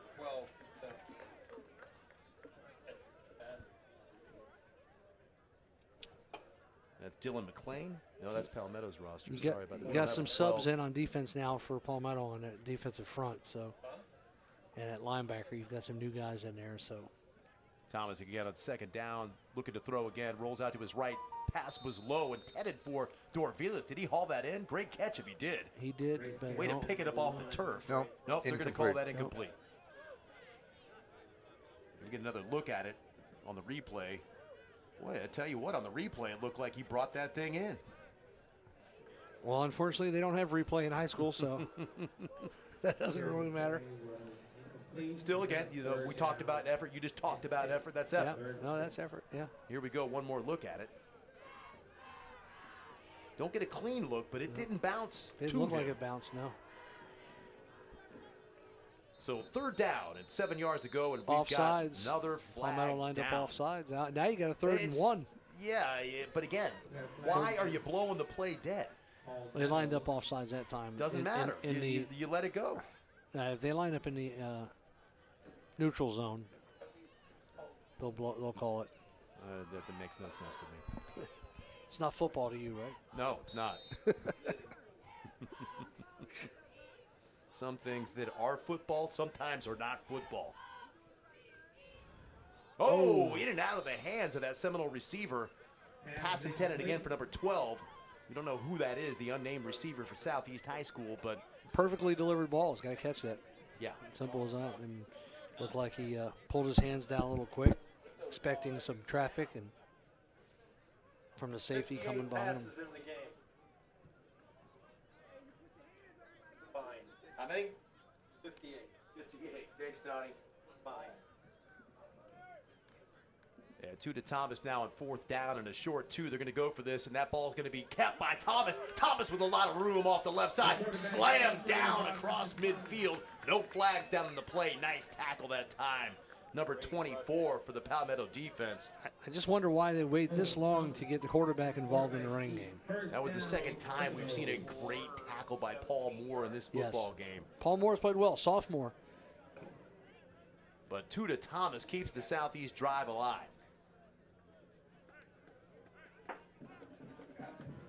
.609 and counting in the ball game.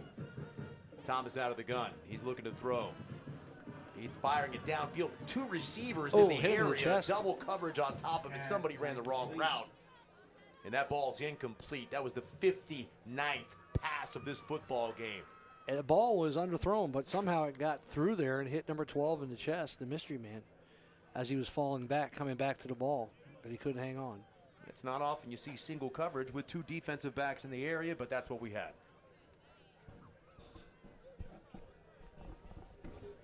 And that's going to bring up second down now and 10, 5:58. Clock stopped on that incomplete pass. 34-13 Palmetto over Southeast.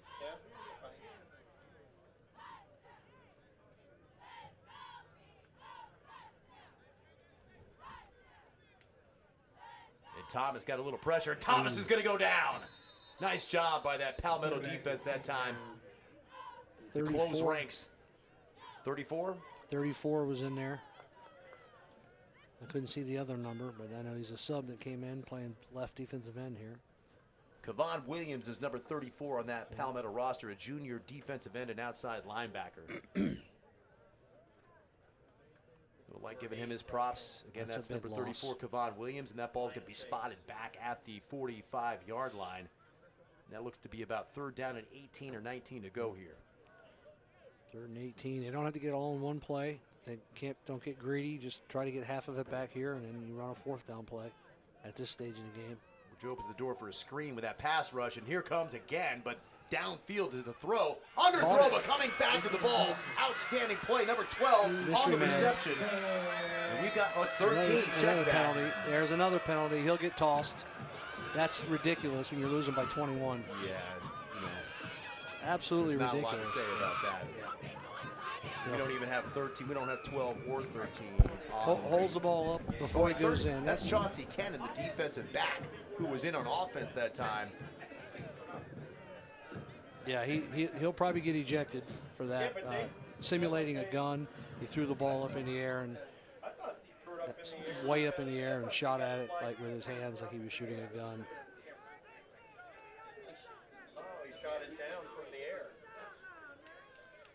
I mean, we've seen those types of celebrations shoot and skeet in the professional ranks, but there's no room for it here. No, that's Roger Goodell just fined the kid.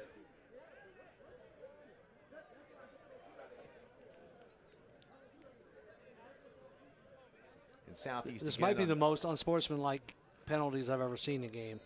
We've seen a few tonight. Yeah, And a couple of them of the celebratory nature. Personal fouls and high snap unsportsmanlike again all to over Thomas, the and place. that ball's incomplete. And boy, you know what? We talked about Southeast wanting to get to 20 points. That was their golden opportunity to do so, and they fall short. It's 34 to 21 or to 19. They could have got it to 20. And I'm not sure why they decided to go for 2 there. You've got a 2-score game, and now you've got it. If you get 2 touchdowns, got to get a 2-point conversion. Interesting decision by Coach Brett Timmons. Well, I don't think that the 1 is automatic as it normally is.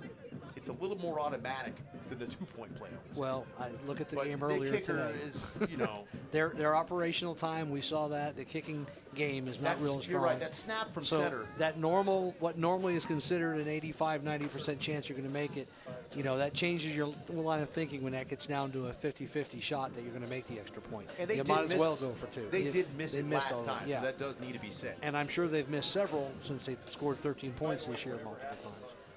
That does not usually equate to made extra points. Right. But it does equate sometimes to made field goals. And if you are below 50% chance of making the kick, you're better off going for 2 every time. All right, your logic is sound, Commissioner.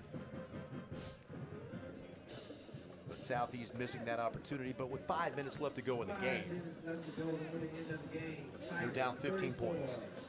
So this right now, no matter how you want to say it, 20 points, 19 points, this is still the best that Southeast has played all year. Their closest game to this point has been a 21-point loss. Yeah.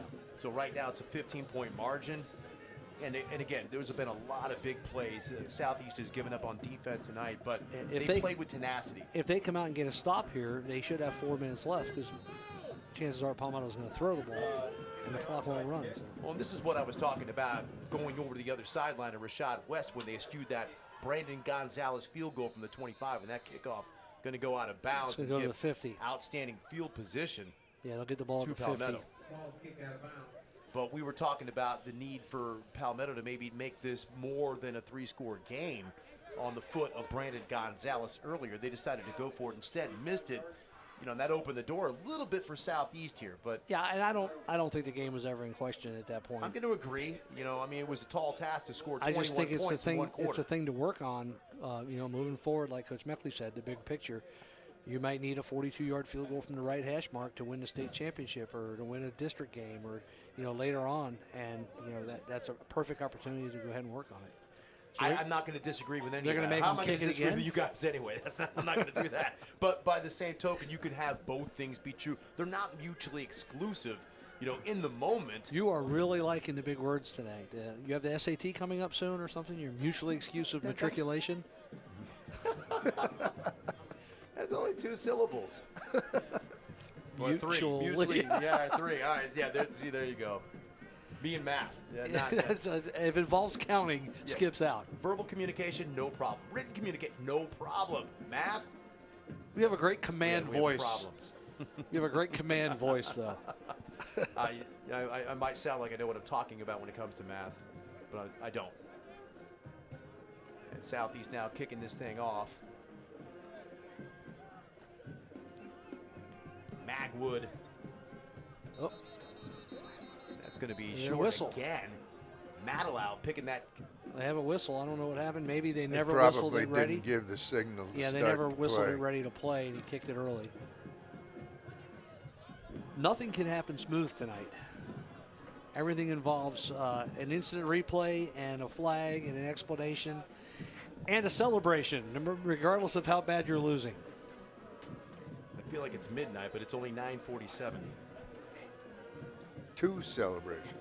What are they doing now? Offside? I don't think. I think it's just re-kicking. I think they just looks like they were just not ready for. Oh, it is 5 more yards back. They're going for the 20 now. So, oh, no, that was after the penalty went out of bounds. Yeah. So it's just they weren't ready. They hadn't whistled it in for play. The white hat has to blow the whistle. which he did. Now he blew it. We should be ready. And wine. Oh, wow. That's going to be There's a no live ball. guy And it's back not going there. in It the is end a zone. live ball. So And Magwood picks it Magwood's up, with it. circles around the ref. He's Magwood got a with hole. a lot of room. He's got a big hole. And He's Magwood's gone. going to split that return coverage. And down the sideline, one guy gets him, but Magwood's still on his feet before he's brought down inside the 20. It was good effort by the kicker, 27. Didn't make the tackle, but he slowed him up enough for the rest of the guys to get there. That was a really good play by the kicker. And Magwood's still down on the sidelines. And we got another look at it right there, an instant replay. I think he got the win. I think he came down on the ball. That's and got kind the of wind what I knocked out was of him. thinking Yeah. as well. I don't know if we're going to be able to get another look at that while he's still down on the ground. Yeah, but he might got hit in other regions. 70-yard the way he's sitting there, I think he's okay. Let's see where that ball is. It's not really underneath him. 21-yard line, the ball's going to be now. It's going to be interesting with 4 minutes left to see what Palmetto does. And there you go, Magwood getting up on his own and getting his going back to get his mouthpiece. And we saw some subs on defense for Palmetto, but it looks like the offense is,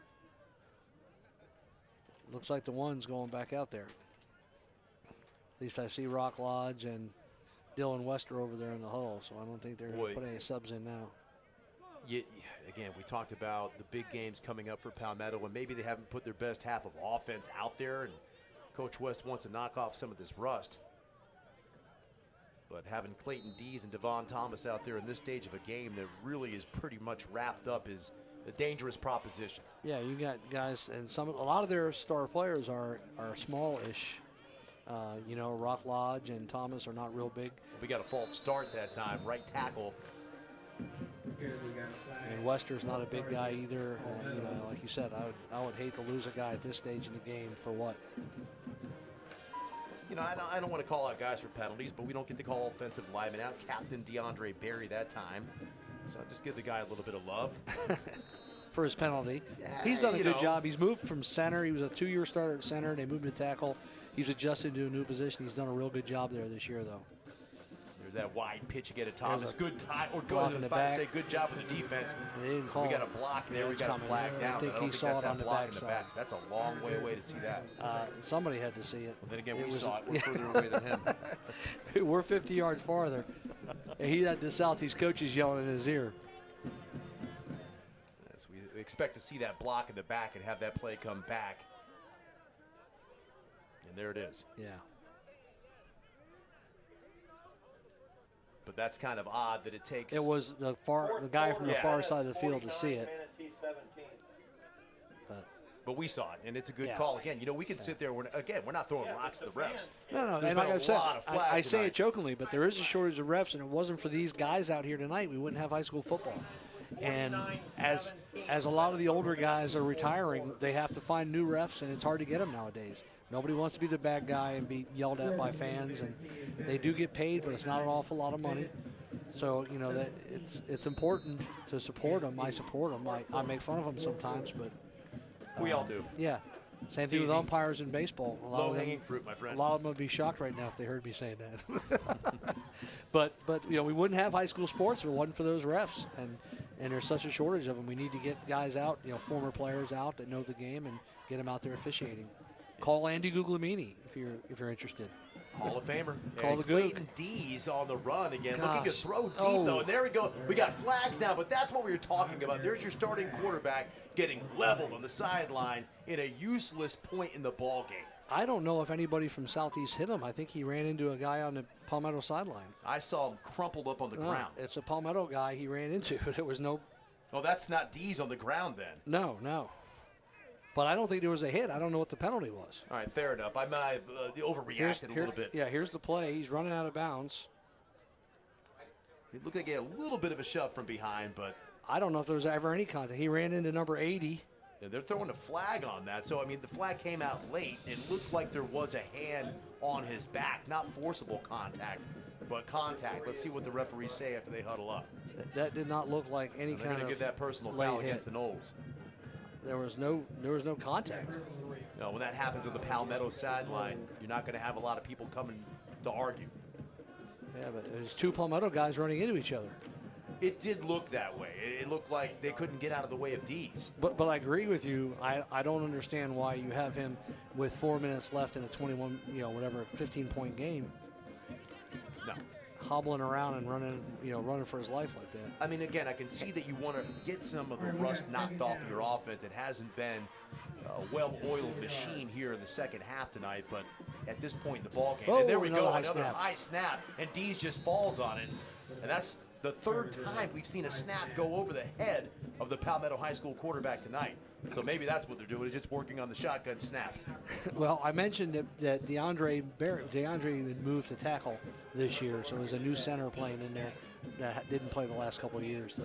But Darian Williams, and again, we're not throwing him out there, but there's a few opopportunities we get to talk about. Is he still in? Linemen. They might have made some changes. I don't know what number is snapping right now. Looks like 63.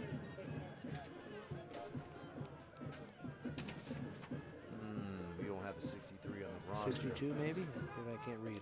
Got bad eyes. Right there with you. D's, they're going to throw that ball again, subjecting him to the pass rush, and D's. Intentional grounding. And there comes, that looked like he was trying to get the ball downfield. Threw it straight in the ground. But it just came out of his hand, it looked like, as he jumped up in the air. I'm not sure if he meant to throw that in the ground. I think it just came out of his hand awkwardly. And they are going to try a field goal this time. We got 4th down and 19. From the Almost right, makes the the decision for you. And we're a little bit off the spot where we were before when they elected to go for it. They were at the 25 previously. Now it's at the 27-yard line, maybe the 28. Hard to tell from this angle, but it's looking at the 27.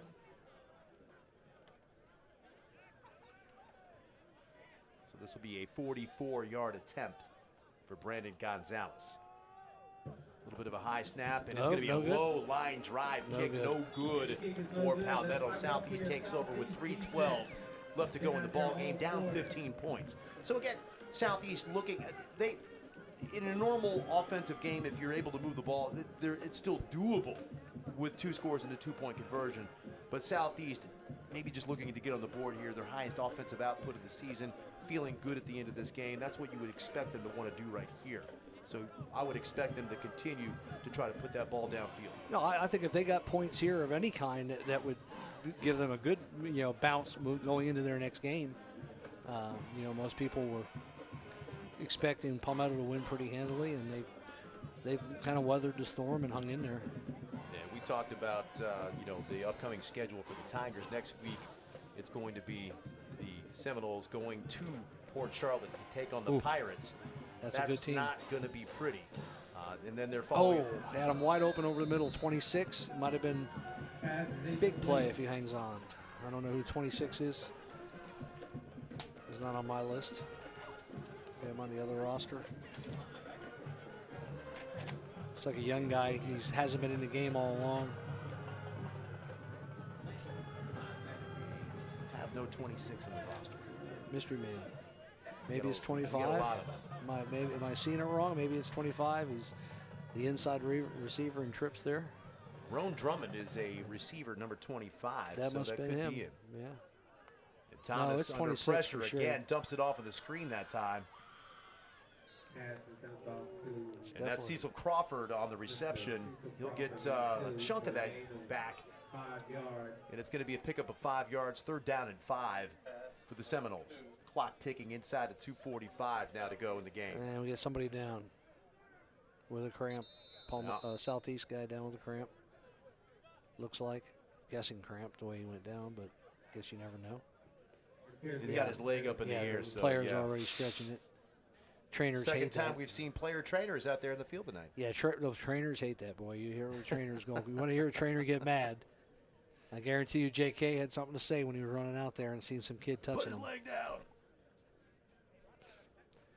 And it's understandable because, another kid might think it's a cramp and, he ends up having a knee injury and you pick up his legs and start stretching them and tear the ligaments worse or something. That's why they have professional trainers at these games and practices. So Southeast is not going to pick up their first victory of the season tonight. And again, next week it looks highly doubtful going down to Port Charlotte to take on the Pirates. But after that, Sarasota on the schedule for Southeast. If they can continue to improve, that Sarasota Sailor team might present the best opportunity for a victory down the stretch. After that, they've got Braden River, and then close out the season with Manatee High School.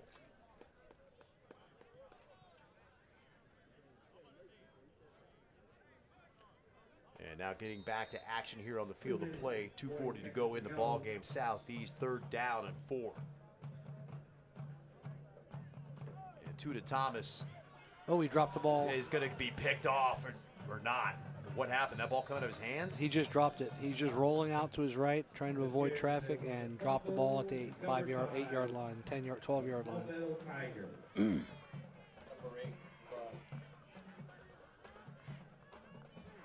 So the clock stops now with 2:23 to go and 4th down. And, you know, with that down and distance and the location on the field, Southeast really not going to go for this and just give Palmetto the ball back in scoring position.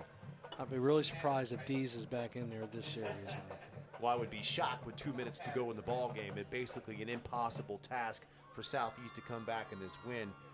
But Clayton Dees on the night had a pretty decent night, 50% throwing the football, 16 out of 32. For 195 yards and a touchdown, but the real star tonight, once again on the ground, Devon Thomas, 204 yards and a couple of touchdowns as well. So Devon Thomas with a great game tonight on the ground. Well, that's Southeast quarterback. Oh, I'm sorry, that was, oh, my bad. That's the other Thomas. 1st down for your Tigers. With a pretty good game, 14 out of 31, below 50%. As that pass is completed that time by Camden Stansel, a freshman. Nice job on that, Coach. Yeah, that's the younger brother of Evan Stansel and Butch Stansel's son. Butch is a longtime freshman JV coach at Palmetto. And now they're going deep into the roster, 85 for the Tigers that time. And that's Sean Wilson, the wide receiver, junior wide receiver. They do have the backup quarterback in. High snap again. Stansel's able to pull that thing down. No, that's Dylan. Oh, check that. Is it McNeil? Dylan McNeil, number 12, the backup quarterback for Palmetto. That sounds right. Yes, Dylan McLean. Played in the spring game against Jesuit, started before Clayton Dees transferred in, so he has some experience, some varsity experience. Was JV quarterback last year. High snap again. That handoff to 27 that time. He's close. And we don't have a 27 on the roster. Update your rosters, coaches. Update your rosters. We asked you once, we asked you a million times. 3rd down from the 1-yard line. Oh, again, over the head of McLean, and he's still got the ball. Throws it into the end zone. Short hops it, though, incomplete. 4th down now. Will they kick a field goal or go for it here? 4th and goal from the 3. And once again, I think you just go for this. There's no reason. I don't know. If I'm coaching, our field goal team needs to go out there and kick a field goal. Yeah, this thing didn't do it shorter than an extra point.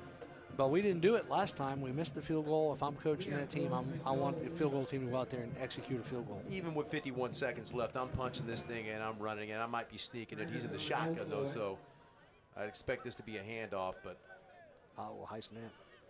And there McLean he keeps it. He popped out. That ball comes out. And Southeast is going to take over. That clock's going to stop with 44 seconds left. That was a shot. That ball came flying out as McLean tried to get it over the end line.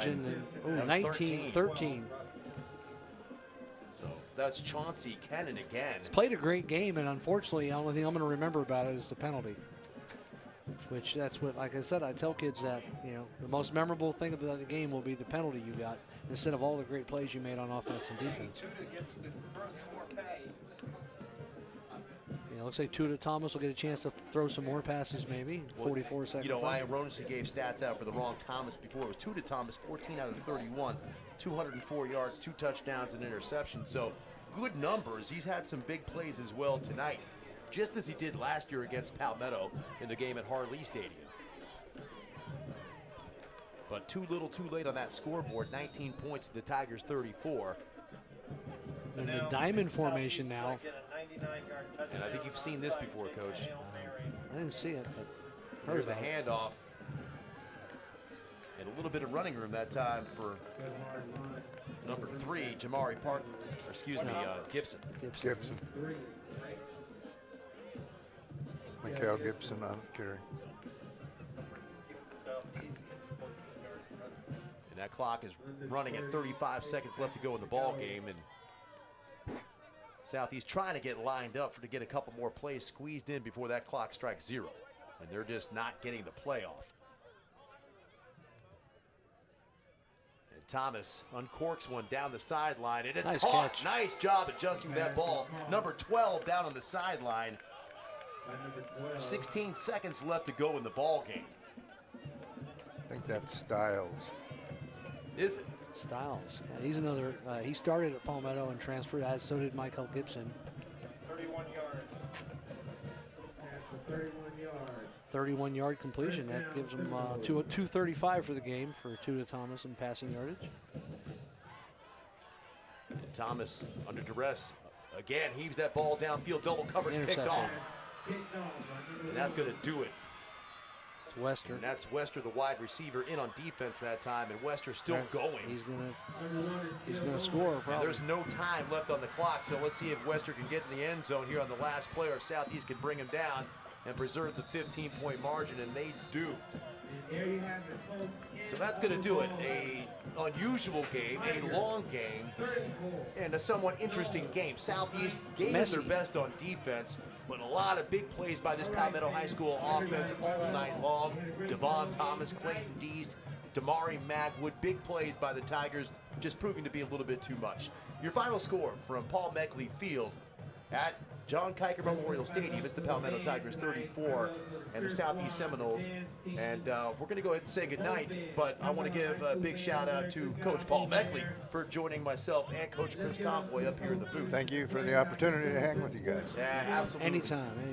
And for the MSTV crew, John, our producer, Steve Padone, and our field technician and audio technician, Mr. Shelton.